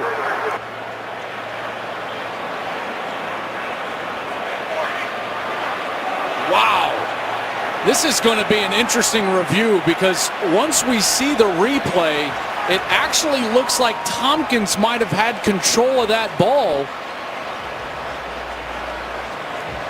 But remember, he would have to have control through the process of going to the ground. I don't know if you can say that, Joel. If he had control, it didn't look like he had control of that ball. It looks like it was a tie. Yeah, it's like 50-50 or 60-40 or somewhere in that neighborhood. And I just don't think does a tie go to the runner? Maybe tonight. I don't know about here. I will tell you, though, that there's a lot going on. Ball never hits the ground. I don't think they can reverse it. Let's join our rules analyst, Dean Blandino, in Los Angeles. Dino, what do you think here? This is really close. I'm like you guys. This is going to be tough to overturn. There is that one angle where it looks like the receiver actually has control of it going to the ground. But then when they land, you kind of lose sight of the football, and then it's basically survival of the fittest. The officials on the field ruled Ohio State football. Looks like it could be a catch, but this is going to be tough to overturn. Dean, I couldn't agree more. I think if they signaled touchdown, it would have stayed a touchdown. The fact that they called this an interception, I believe it will remain an interception based on the fact there's just no evidence. See, right there, I'm thinking to myself, okay, that's Tompkins' ball. But the left hand, you see, the gray glove, is of Denzel Ward, the defensive back, and then he clearly wrestles it away when they're on the ground. That is an incredibly tough I would agree. call. So this is either an interception or a touchdown. It has to be clear and obvious. After further review, the Penn State player was in possession of the ball when he landed on the ground. As a result, it's a Penn State touchdown. Wow! What a play! So, Joel, you were right. Well, I thought they would stay with the call. I didn't think it was that obvious, in particular through the process of going to the ground. Clearly didn't hang on to it as Ward essentially ripped it out and then controlled it once they were on the ground. I'm a bit stunned that that call was reversed. Again, whatever was called on the field, I felt like they were going to stay with it.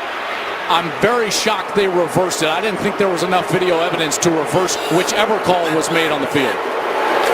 Extra point is good. So DeAndre Tompkins with a huge touchdown for the Nittany Lions, who take a 35-20 lead. Fox College Football, presented by Volkswagen, is sponsored by Wendy's Fresh, Never Frozen Beef Hamburgers, the official hamburger of the NCAA. Today's aerial coverage is brought to you by our good neighbors at State Farm. State Farm is here to help life go right. Things going right for Penn State. Big time play, big time touchdown for DeAndre Tompkins to give the Nittany Lions a 35-20 lead. First touchdown of the year stolen away from Denzel Ward. All the fighting going on, going to the ground, and again, I thought that the officials on the field could have called that either way, touchdown or interception. My surprise is that replay had enough evidence, or in their mind enough evidence, to reverse the call on the field. Tyler Davis will kick it away. KJ Hill, the return man for the Buckeyes. And Hill starts from his own 1-yard line and goes out of bounds around the 17. Time now for an AT&T game break. Let's go to Greg Wolf. Gus, thanks. Back to that Big 12 battle between number 4 TCU and 25th ranked Iowa State. 3rd and 6 from TCU's 7-yard line. Tannehill picked off. Brian Peavy, 69-yard return. Couldn't convert into points, however. Missed a 26-yard field goal. Iowa State hanging on to a 14-7 lead. Gus, Joel, back to you. All right, thank you very much. First down and 10 of the 18 now for the Buckeyes.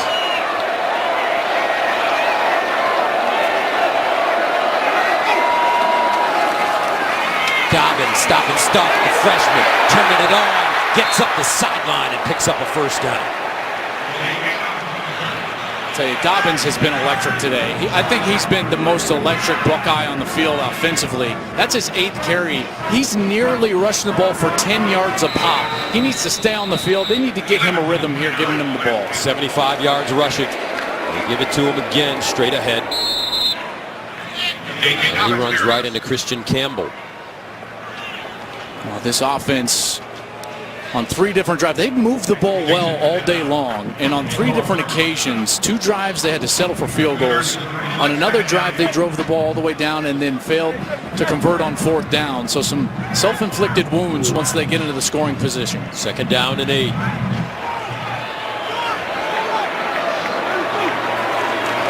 Play fake, Barrett delivers, caught. K.J. Hill takes his eyes off of it and drops the football. This team is one of, if not the most talented team in the country, but they make way too many mistakes. Whether it's the specials or the drops that we've seen from their offense, the penalties, tough to overcome. 3rd down and 8 at the 31.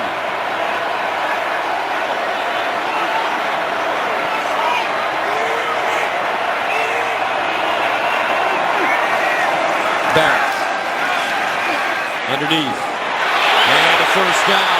Benjamin Victor, and Victor holds on, flag on the play. And now they're saying he turned it over and Penn State has the football.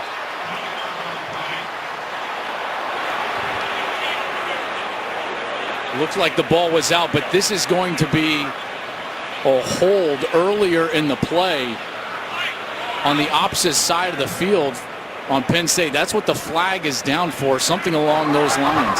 Holding. Defense number 15. 10 yards from the previous spot. Automatic 1st down. I mean, what a break there for Ohio State. Here's the end of the play as the ball clearly comes out. Would have been a turnover. Well, no, he kind of regained possession and actually had a knee down. That would have been close if it went to a review, but as is, you know, and they might want to review that because that would have given them much more yardage. You could decline the holding. There's the hold on Grant Haley, number 15. If they were to review that, I don't think it's a fumble. This ball should be 15 yards further down the field. 1st down to the 41. Dobbins slicing. Kabinda tracks him down from his middle linebacker position. Nice job by Jason Kabinda. This is one of my favorite players I've ever talked to in a production meeting. Gain of 2, 2nd and 8 at the 43. Dobbins again. Dobbins tackled from behind, and that'll give him enough for 1st down as Marcus Allen pushed him forward. He's lost his shoe, so he's going to have to come off the field. And Mike Weber, sophomore from Detroit, back into the lineup. 1st down at the 49 for Ohio State.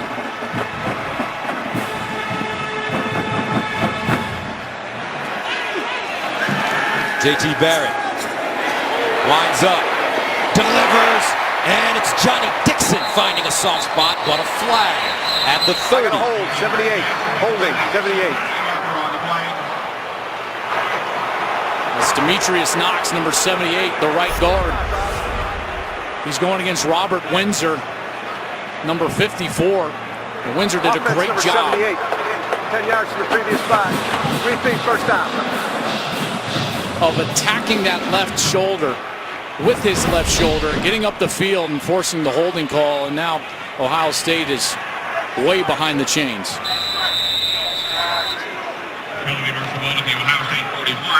10-yard penalty. 1st down and 20 at the 41. 5:19 and counting in the 3rd quarter.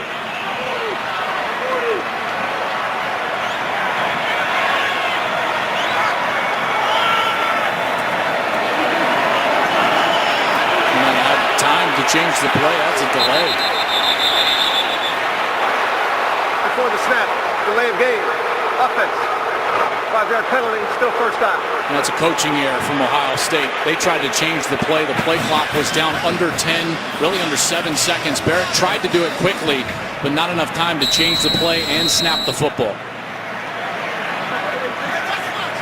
Penalty It's just amazing to watch an Urban Meyer team play an undisciplined game.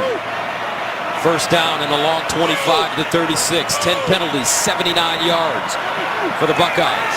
JT Barrett swings it out. Not a lot. KJ Hill. Side-to-side passing game. You're hearing a smattering of boos because these safeties have been so aggressive against those slot receivers for Ohio State. Marcus Allen and Troy Apke have done a terrific job all night long. 2nd and 23 at the 38. Weber in motion out of the backfield. Barrett throws that way. Finds Weber deep on the sideline. Hurdles and is upended by Apke. And he picks up 9.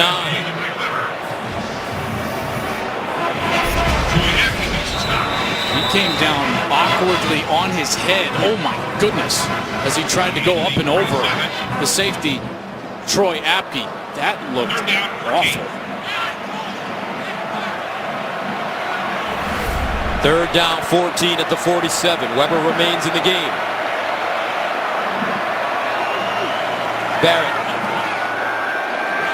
delivers underneath Hill, and he will not get the first down. So that brings up 4th down as Manny Bowen prevented him from getting to the first down marker. And Barrett will step off the field. That's a great play call by Brent Pry, the defensive coordinator for Penn State. He dropped all of his coverage back in deep zone. He forced JT Barrett to throw that ball short of the first down marker. There's Brent Pry. He's been with James Franklin all the way going back to the Vanderbilt days, and he's done a great job. Cushman sends it away. Tompkins back deep, lets it go over his head, and is down at the 5. 3:10 to play, 3rd quarter. Penn State with the lead. Back to Columbus after this. Welcome back, Penn State. Back on the field. Trace McSorley, as you take a look at his numbers. Saquon Barkley, 53 yards rushing. 2 total touchdowns. DeAndre Tompkins with that huge catch on their last series for a touchdown. Now backed up in the shadow of their own end zone. First down and 10 at the 6.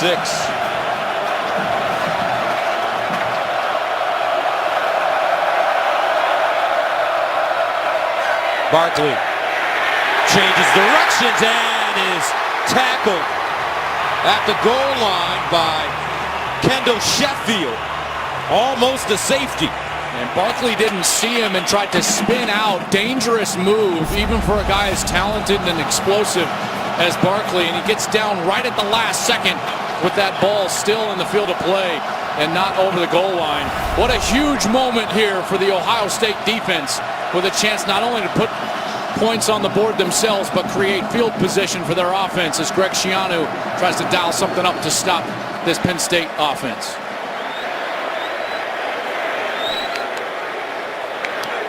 They're going to actually look at this to make sure that that ball was completely out into the field of play and not possibly touching the goal line. Remember, it's the plane of the goal line. The ball has to be completely clear and in the field of play when he goes down. Tough to tell based on that look, as he was clearly moving backwards, but trying to get down once he realized Sheffield was there to make the play. There's that shin that goes down. After further review, the ruling on the field was confirmed. The runner was tackled at the 1-yard line. It'll be 2nd and 9. So a loss of 5.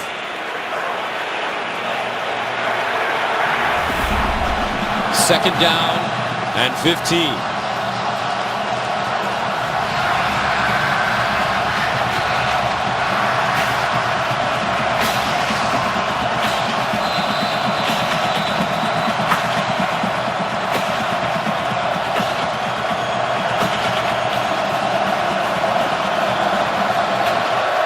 Barkley lines up in the end zone with McSorley. McSorley to pass out of the end zone, delivers, and it's caught by Juwan Johnson, and he gets a first down. A gain of 20 on 2nd and 15. You talk about some onions from Trace McSorley. You line up 8 yards deep in the end zone and have to wait for the comeback route, and he runs it perfectly. Johnson gets open, McSorley delivers it, and then he tiptoes his way down the sideline. Nittany Lions with some breathing room now. 1st and 10 at the 21.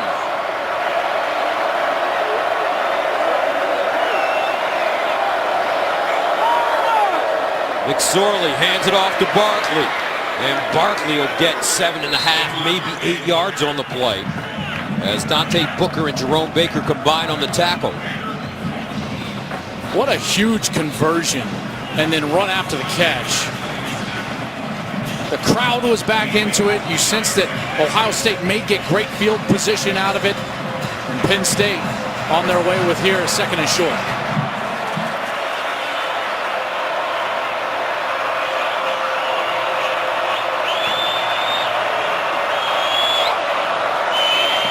Play fake. McSorley tried to swing it out to Gesicki on 2nd and 2. Questionable play call. And they had it up the middle, but they try to sneak it past the linebacker here. This is Dante Booker who comes out, and he forces McSorley to dip down, almost sidearm, like he's turning a double play, and clearly not the angle he wanted to try to get the ball to Mike Gesicki. Penn State 6 for 9 on 3rd down conversions, facing a 3rd and 2 at their own 29. This has been Barkley all day long on these 3rd and shorts.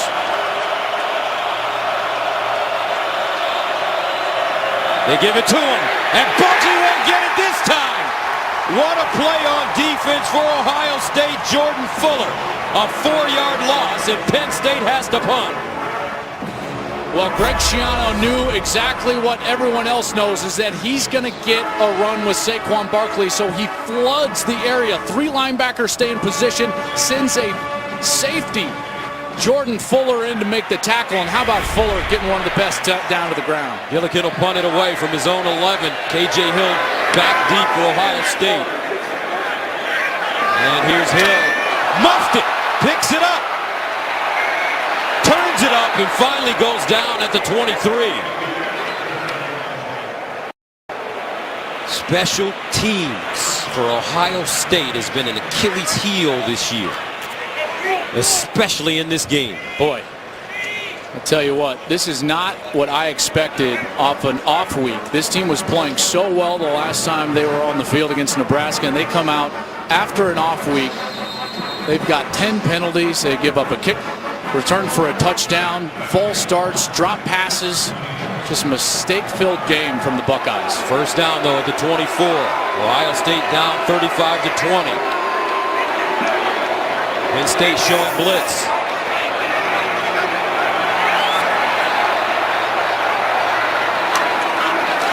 Dobbins runs into a wall. No gain on the play. Penn State has been so aggressive on first down. Their safeties playing close to the line of scrimmage. They're waiting for that side-to-side passing game. There have been a few times where Ohio State has been able to get a crease and some positive yardage in the run game. But this front seven, they've done a heck of a job holding at bay this Buckeyes offense. And that takes us to the end of the third quarter with the score: Penn State 35, Ohio State 20. Back for the fourth after this. Fox College football presented by Volkswagen. Start of the fourth quarter here in Columbus. As you take a look at the scoring by quarters, Penn State getting 7 in the third, Ohio State with only 3. 35-20 as we start the fourth. J.T. Barrett and the Ohio State offense from their own 24. Here's the option. Barrett keeps it. Gains a few. Well, it was a 14-point deficit for Penn State last year at home in this matchup. They scored 17, turned their season around, turned around James Franklin's tenure at Penn State. We'll see if Ohio State can come back from 15 down here at home this year. Third down and 8 at the 26.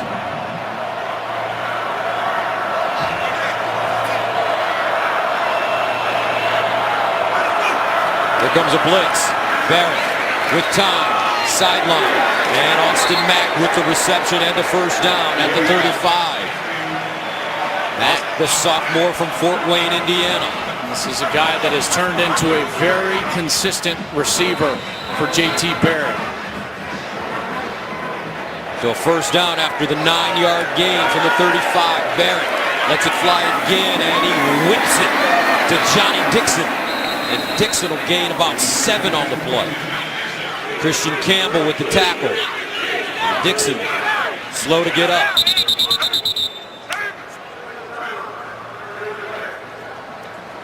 And Dixon cramping up on the Penn State sideline. Boy, Barrett, you described it so perfectly. Strong throw out to that wide side for positive yardage on first down, and they've got away from throwing those swing routes to their running backs, which have just not been successful. And they're trying to attack the defense a little bit more vertically now. College football presented by Volkswagen is sponsored by Geico. 15 minutes could save you 15% or more on car insurance. And by King's Hawaiian Foods, irresistible since 1950. 35-20 here in the fourth quarter. Penn State on top of Ohio State, 2 versus 6. Partner, this has been an interesting game for both teams. Well, I mean, Penn State has capitalized on every mistake Ohio State has made, and you got to give them a... Fox College Football is sponsored by Ram Trucks. Guts, glory, Ram. Today's aerial coverage is brought to you by our good neighbors at State Farm. State Farm is here to help life go right. The shoe, rocking now. Ohio State with the touchdown to make this a 35-27 game. But can they play clean for the last 11:05? If they don't make any more mistakes, you get the feeling based on the yardage and how their defense is playing that they're going to come back and win this game, but they cannot afford another mistake. And they squib this one. Takes a bounce, viewed it at the 25, and Penn State will start at their own 30. Let's go to Los Angeles for a game break. Here's Greg Wolf. Gus, thanks. We go to South Bend. The Irish have won 5 consecutive games by 20 or more, their longest streak since the 1966 National Championship team. Here's Josh Adams. He goes 77 yards. He's over 200 on the afternoon. Barkley, Bryce Love getting all the Heisman hype among running backs. Might be time to throw Adams in the mix as well. Irish lead NC State 35-14. All right, thank you very much. 11 minutes to play. 35-27. Penn State with the football at their own 30. Undefeated on the season. Ranked number 2 in the nation. Behind Alabama. Saquon Barkley in the backfield. McSorley. Hit as he throws, incomplete. Ohio State dialing up pressure this time. It's Nick Bosa. And they don't have to do it with the blitz because they've got one of the best pass rushers in all of college football. Nick Bosa beats his man, gets in there and affects the throw. McSorley just not enough time to set his feet and make an accurate throw down the field. Second down and 10.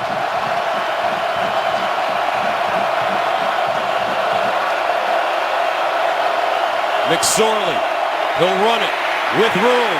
First down and more as McSorley gets out of bounds inside Ohio State territory. That's a 23-yard gain. And he has made timely play after timely play. You said it earlier in the game, partner. This guy, when he's backed into a corner, he fights his hardest, whether it's a completion down the field or there a great play call from Joe Moorhead, the offensive coordinator, and McSorley finds space for a big first down now on the other side of the 50. Goes all the way back to last year. Penn State, a terrific second-half team because of the decisions of this man. First down. McSorley. Looking over the middle and incomplete. Jawan Johnson drops it, but a flag on the play. They're going to get a hold right in the middle of the offensive line.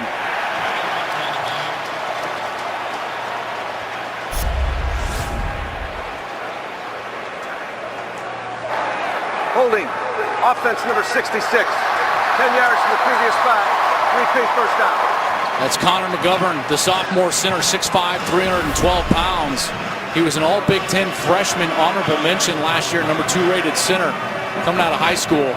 And they just weren't prepared for that looping defensive tackle. It was Draymond Jones looping around, doing a great job forcing the hold from McGovern. So a first down and 20 at the 43. The Ohio State defense confident now. McSorley, shovel pass. Barkley spinning. Barkley wrapped up by Jerome Baker.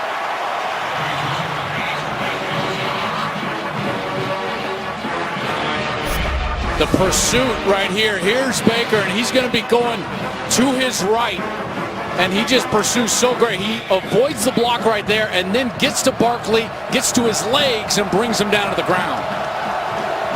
Second down and 20 at the 43.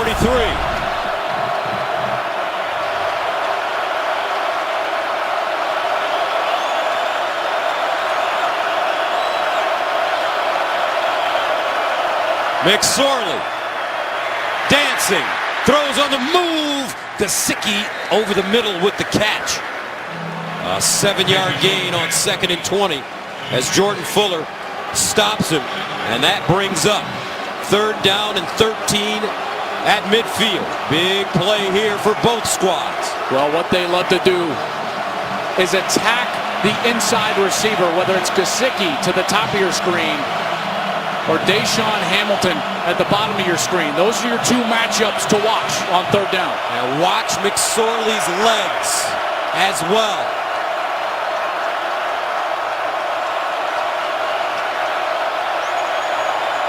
Here's McSorley. Throws. Up top. Gesicki with the catch at the 29. You called it, partner. A 22-yard gain on 3rd and 13. It's because of the mismatch. Gesicki is so good in the one-on-one scenario with his great frame at 6'6", 250. He's got incredible leaping ability, but even more than that, as a volleyball player, he learns how to control his body in the air and attack the ball with power and purpose. It's what makes him such a great 50-50 catcher down the field. 6 catches, 57 yards for Gesicki. 1st and 10. At the 28, McSorley near side, ball caught, sprinting to the end zone, Blacknell. And he's downed at the 6. Saeed Blacknell stopped by Jordan Fuller.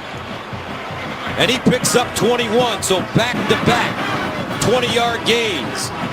And that brings up 1st and goal at the Ohio State 7. This had the feeling with Ohio State King on Barkley that McSorley was going to be the one that had to make plays. And guess what he's done? He comes out here and makes plays in a big situation. He did it last year for a championship in the Big Ten game, and he's doing it here against Ohio State. 1st down and goal at the 7. Empty backfield. Now Barkley. McSorley looking. And he stopped at the 4.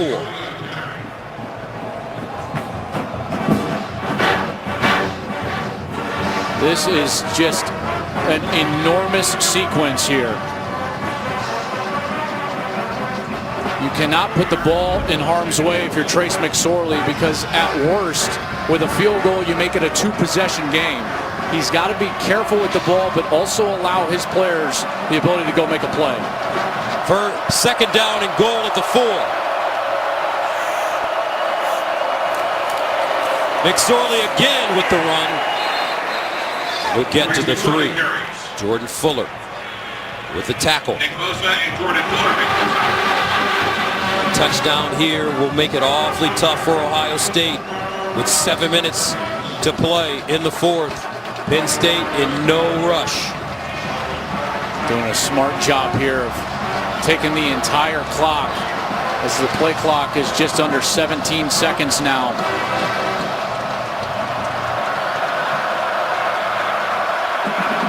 Third and goal at the 3.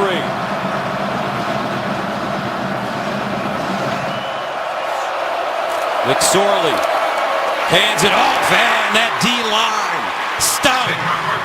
Robert Landers with the tackle behind the line of scrimmage. Brings up 4th down after the 3-yard loss. What will Penn State do?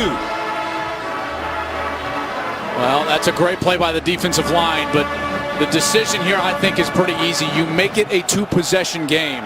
Send the field goal unit out. That's what James Franklin is going to do. Tyler Davis, 6 for 13 this season. In to attempt a 24-yarder.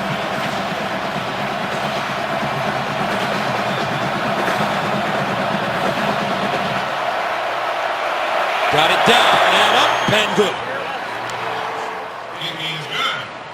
5:42 to play in the 4th.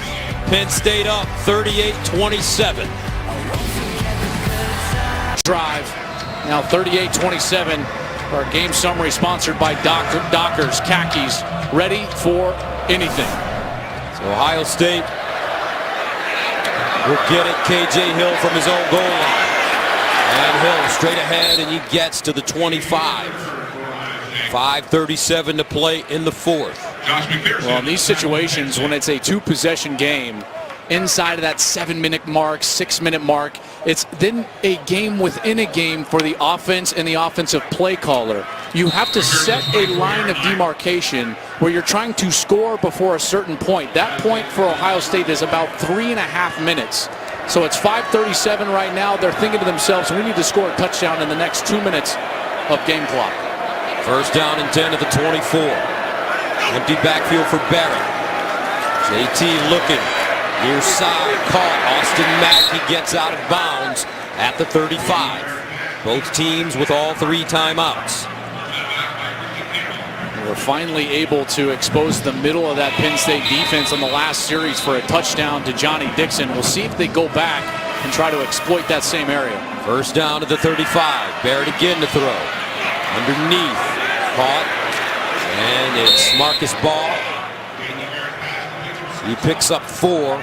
Kabinda and Campbell on the tackle. We're seeing soft coverage from Penn State right now. Soft zone trying to get JT Barrett to throw the ball short.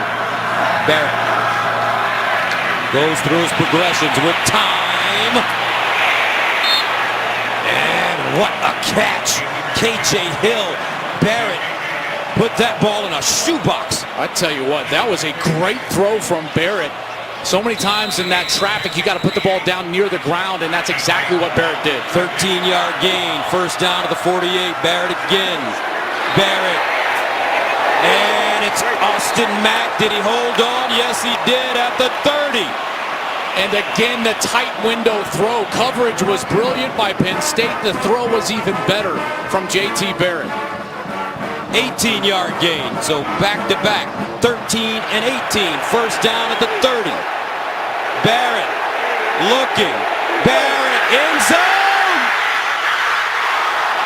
Incomplete, but a flag.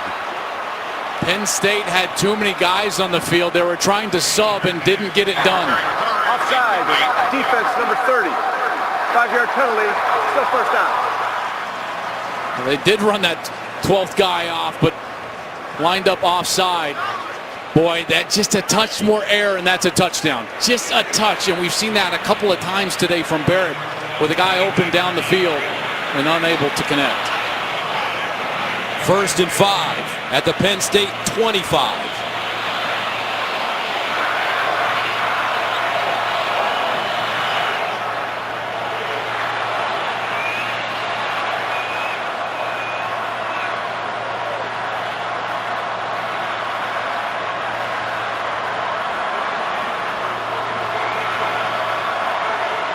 Ohio State playing with urgency now. Down 38-27.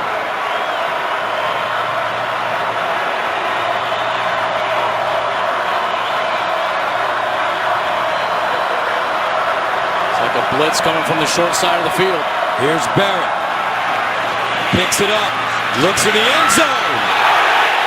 And a flag. Interference. Benjamin Victor, the intended receiver, and Christian Campbell, beaten on the play, grabs him. And the ball was thrown a little bit late and short, and because of that. Pass interference. Defense number 1. 15 yards from the previous spot. Automatic 1st down. Campbell was in no position to try to stop and make a play on the ball. Runs right into the chest of Benjamin Victor. Clear call, excellent call by the officials, and now Ohio State set up inside the 15. First and goal at the 10 for the Buckeyes.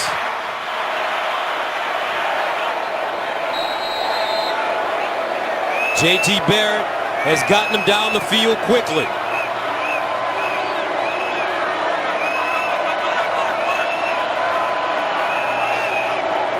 Barrett delivers. Corner throw. Touchdown, Buckeyes. Johnny Dixon again.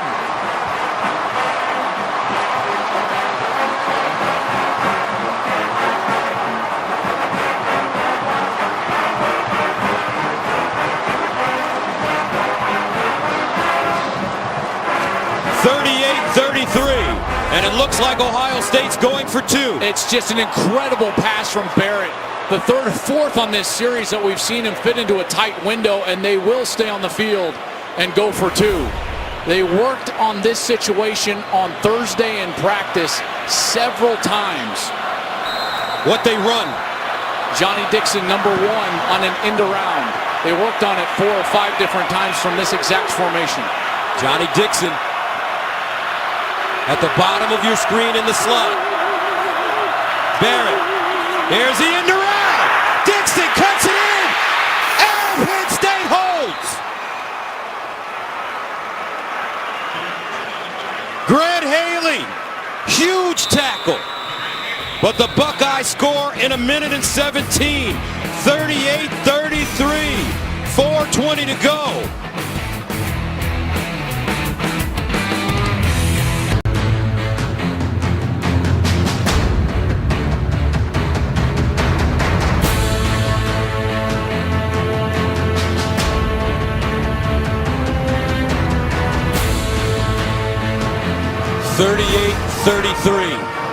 J.T. Barrett wants another shot. He led him down the field in 1:17 to score. 5 for 5, 56 yards and the touchdown to Johnny Dixon on the drive. And 4 of those throws are brilliant throws into tight coverage. But the kickoff team has been a problem for Ohio State. Ernberger drives it. Barkley picks it up inside the 10. Barkley. And he's taken down. This time at the 14. Great coverage on special teams. Let's check in with Greg Wolf in Los Angeles. Gus, thanks. 25th ranked Iowa State knocked off then number 3 Oklahoma, trying to finish off number 4 TCU. Kenny Hill back to pass. Picked off by Marcel Spears, and that would seal it. Cyclones win 14-7. It's a 4-way tie atop the Big 12 with Oklahoma still to play tonight. Gus, Joel, back to you. I tell you what, Iowa State, they control their own destiny to get to the Big 12 championship game. What a job Matt Campbell has done. Penn State takes over at their own 15. First down and 10. Trace McSorley.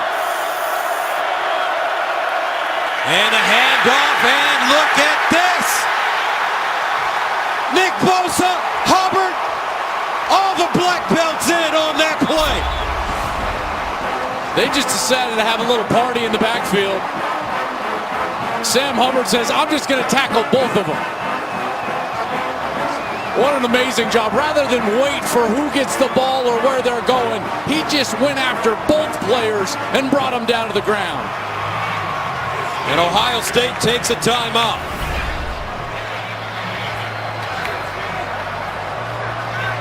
This defense has been really good today. They've only given up 285 yards. Penn State came into the game as the second best offense in the Big Ten at 463. And James Franklin knows that they are in a precarious situation. Shadow their own goal line, second and very long, with the best pass rush in college football on the field. Second down and 17 at the 8. There's no reason to play tight man coverage here. I would play zone if I was Greg Schiano and try to force these completions in front of my defenders. McSorley to Barkley, and he's tackled for a loss again. Robert Landers.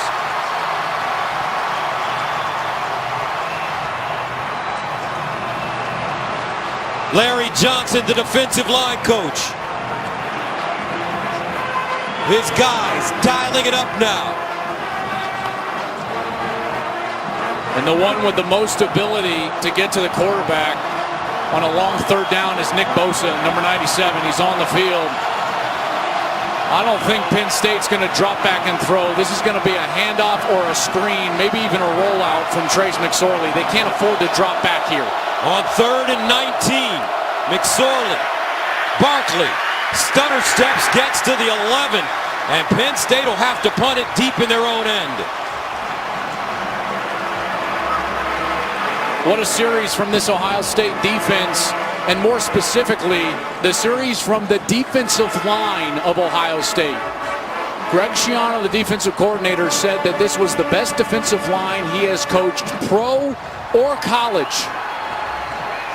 And they took over the game on that last series and gave their offense a lot of time with 3:21 left. And a timeout called by Ohio State. They used their second timeout. One remaining, 3:21 to go. Fourth quarter.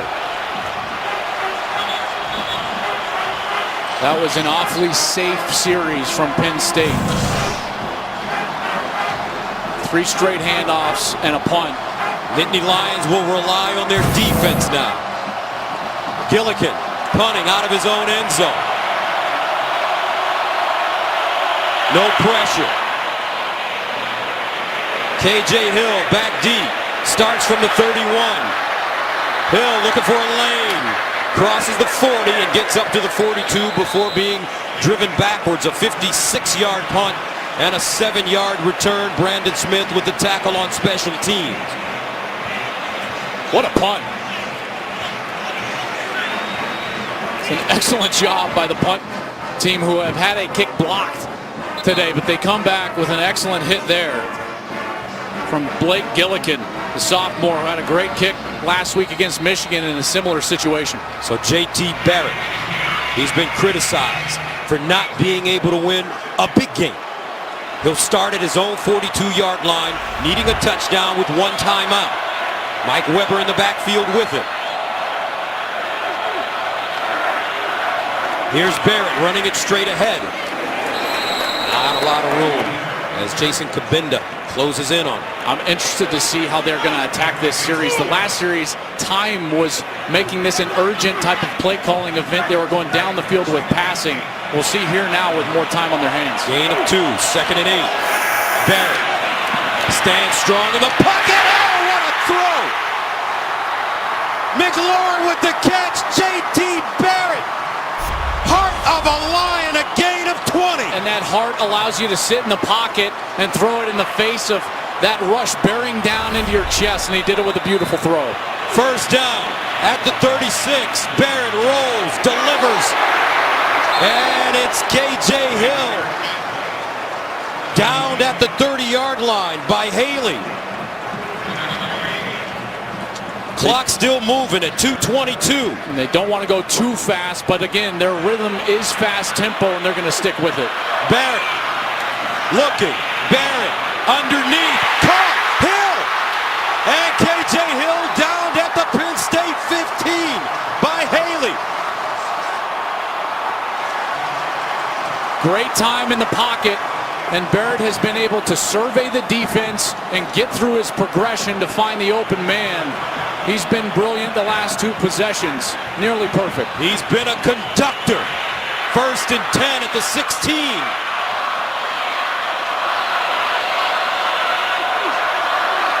Barrett looks, fires, touchdown Buckeyes! Marcus Ball, J.T. Barrett.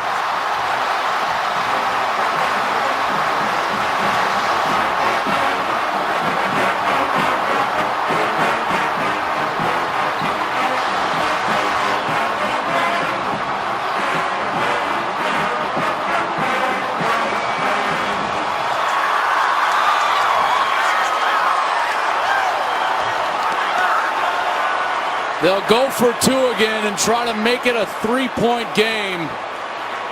But J.T. Barrett, you called it the heart of a lion, putting to bed the narrative that he can't play big in big moments. He has completed 16 passes in a row with the season on the line. Now empty backfield for Barrett, going for the 2 points. Barrett runs it himself, and he won't get in. Well defended by Penn State. 1:48 to play. 39-38. Well, what Penn State is going to try to do is drop the corner in coverage, but what that does is allow the tight end to get down the middle of the field. There's no other safety there, and as the linebacker does not get depth, Ba is wide open, and another perfect throw from Barrett right up high for the tight end to go up and get the touchdown.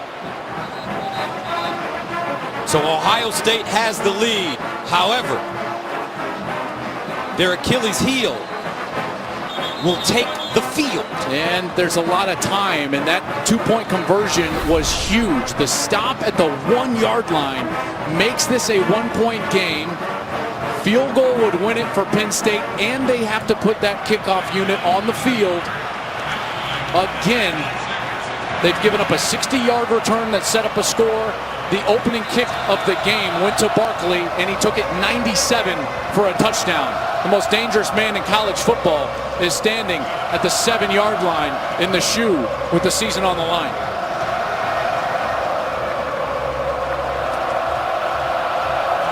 Bernberger drives it short, picked up, and Penn State, with 3 timeouts remaining, 1:45 to play, will have excellent field position, and a field goal can win it. What an amazing play from Juwan Johnson. They've tried to squib this ball now 4 or 5 times in a row. Watch him, he's acting like a third baseman. Watch how he just goes down and he's just going to bat it down. It can be dangerous, because as long as he recovers, look at the field position that he's given his offense. Now a short field, only a field goal needed to potentially win the game and stay perfect. First down and 10 at the 41 for Trace McSorley.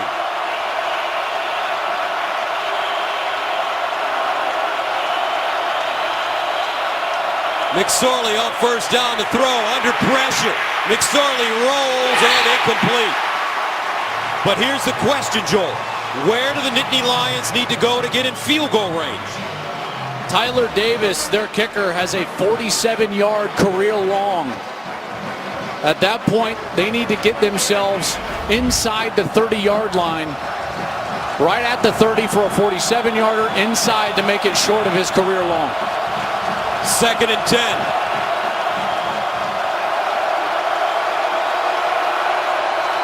McSorley pumping and taken down at the 35. Jalen Holmes. Second sack of the day for Ohio State. Jalen Holmes, the defensive end, is lined up as a defensive tackle. He gets to work against a guard. That's a great matchup for Ohio State. He beats him, dives over his man, gets the sack. McSorley's got no time to get the ball down the field to some of those great threats like Mike Gesicki. Penn State calls a timeout. They have 2 remaining.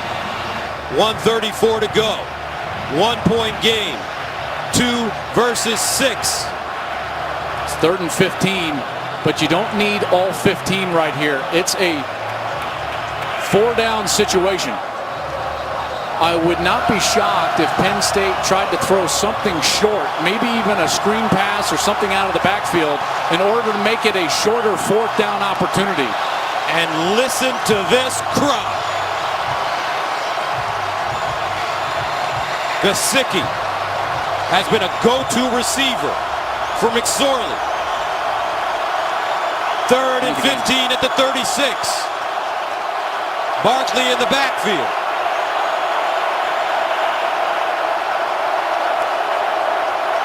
McSorley delivers up top for Gesicki, and incomplete. No flags. That'll bring up 4th down and 15. Jordan Fuller and Denzel Ward covering Gesicki. Game on the line with this snap. The perfect season for the Nittany Lions. The ability to stay in the chase for the playoff for the Ohio State Buckeyes. Coach Franklin watches. 4th and 15 at the 36. They need to go to the 49 for a first down. McSorley in trouble. McSorley looking, fires, incomplete. And Penn State turns it over on downs.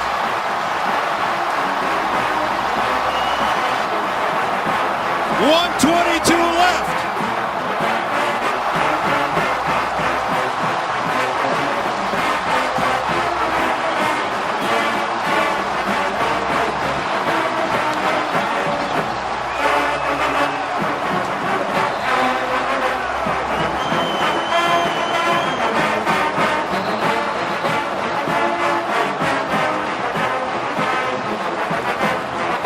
Overcoming all of those mistakes, the Ohio State Buckeyes showed some championship mettle and championship heart tonight at home. Penn State still has 2 timeouts, which means that Ohio State still needs a first down to ice this thing. Ohio State out of timeouts with a 1-point lead.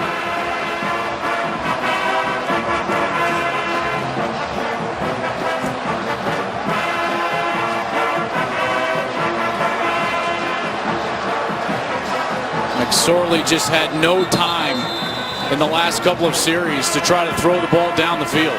Last year, Penn State outscored Ohio State 17-0 in the 4th quarter to win by 3. Tonight, Ohio State has outscored Penn State 19-3 in the 4th quarter. And they've been led by this man, J.T. Barrett. I'd run it 3 times with J.T. Here's J.T. running it, takes his time, crosses the line of scrimmage. And we'll see the timeout called from James Franklin. Their second timeout. Who's the hardest working player on the field today? J.T. Barrett. He is the Duluth Trading Company hardest working player of today's game. As you take a look at his numbers, 328 yards passing, 4 touchdowns. This game likely puts him in New York as a Heisman finalist, and we'll see how the rest of the season goes. He's had a marvelous career, only 3-time captain in the history of this storied program, and he was brilliant down the stretch. 16 straight completions, leading his team to a 1-point lead with 1:17 left. 2nd and 6 at the 32. Barrett again. And Barrett, first down, Ohio State. And that may do it. Joe Thomas Barrett, who says I can't win a big game.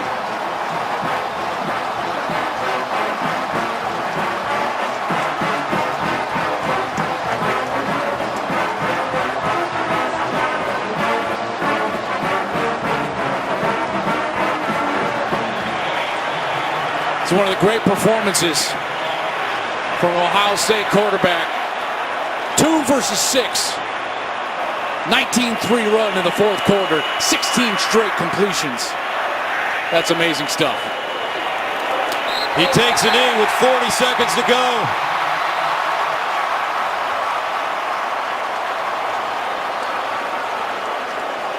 J.T. Barrett from Wichita Falls, Texas. He has been brilliant. This 4th quarter, the throws he was making, that one was wide open.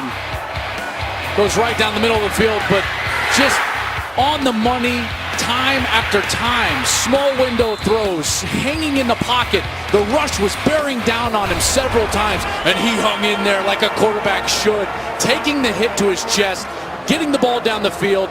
13 of 13, 170, 3 tugs in the fourth quarter. Come on.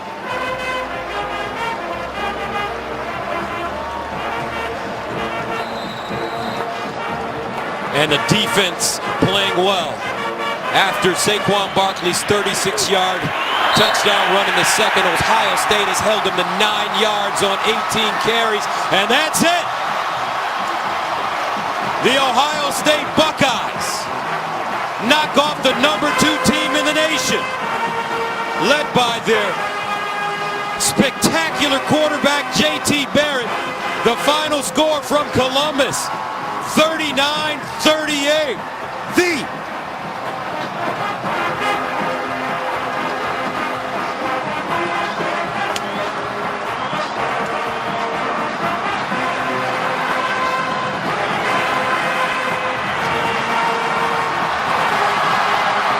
What amazing heart this team showed.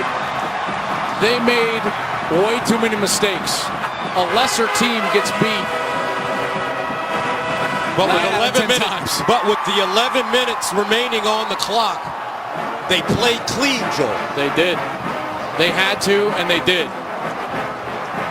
Their defense was spectacular down the stretch. And the only thing that outdid the performance of that defensive line down the stretch was their quarterback. I haven't seen a fourth quarter like that in college football in a long time. J.T. Barrett was brilliant. What a pleasure to watch.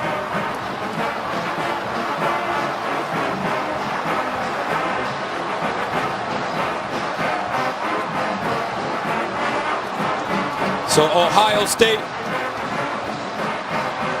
wins it. Let's go downstairs to Jenny Taft. All right, JT, you complete. I'll let you enjoy this in a sec, but you completed 16 passes in a row, 3 touchdowns in the fourth quarter. You put this team on your back. How did you do it? I just did my job. That's what they talked about all year, and even since I've been here. Everybody do their job. We're going to be winners, so I just did my job and just try to play my best for the team. There was emotion on the sideline. I saw some tears from some of your teammates. Tell me about the fight you saw from your guys tonight. Yeah, it didn't look good early. Let's be honest. So with that, you just kept on fighting, and then it took everybody's last ounce to get this win, and I love those guys in that locker room. Does it get any better than this? Say again? Does it get any better than this moment? Hey, this Buckeye Nation at its finest. Big Ten football. Buckeyes win 39-38. Go Bucks. All right, enjoy. Thank you. All right, guys. Penn State led by 18 points twice in this game. Ohio State led once at the end. 39-38 the final. Rob Stone and the guys will be live from the shoe with more post-game coverage right after this.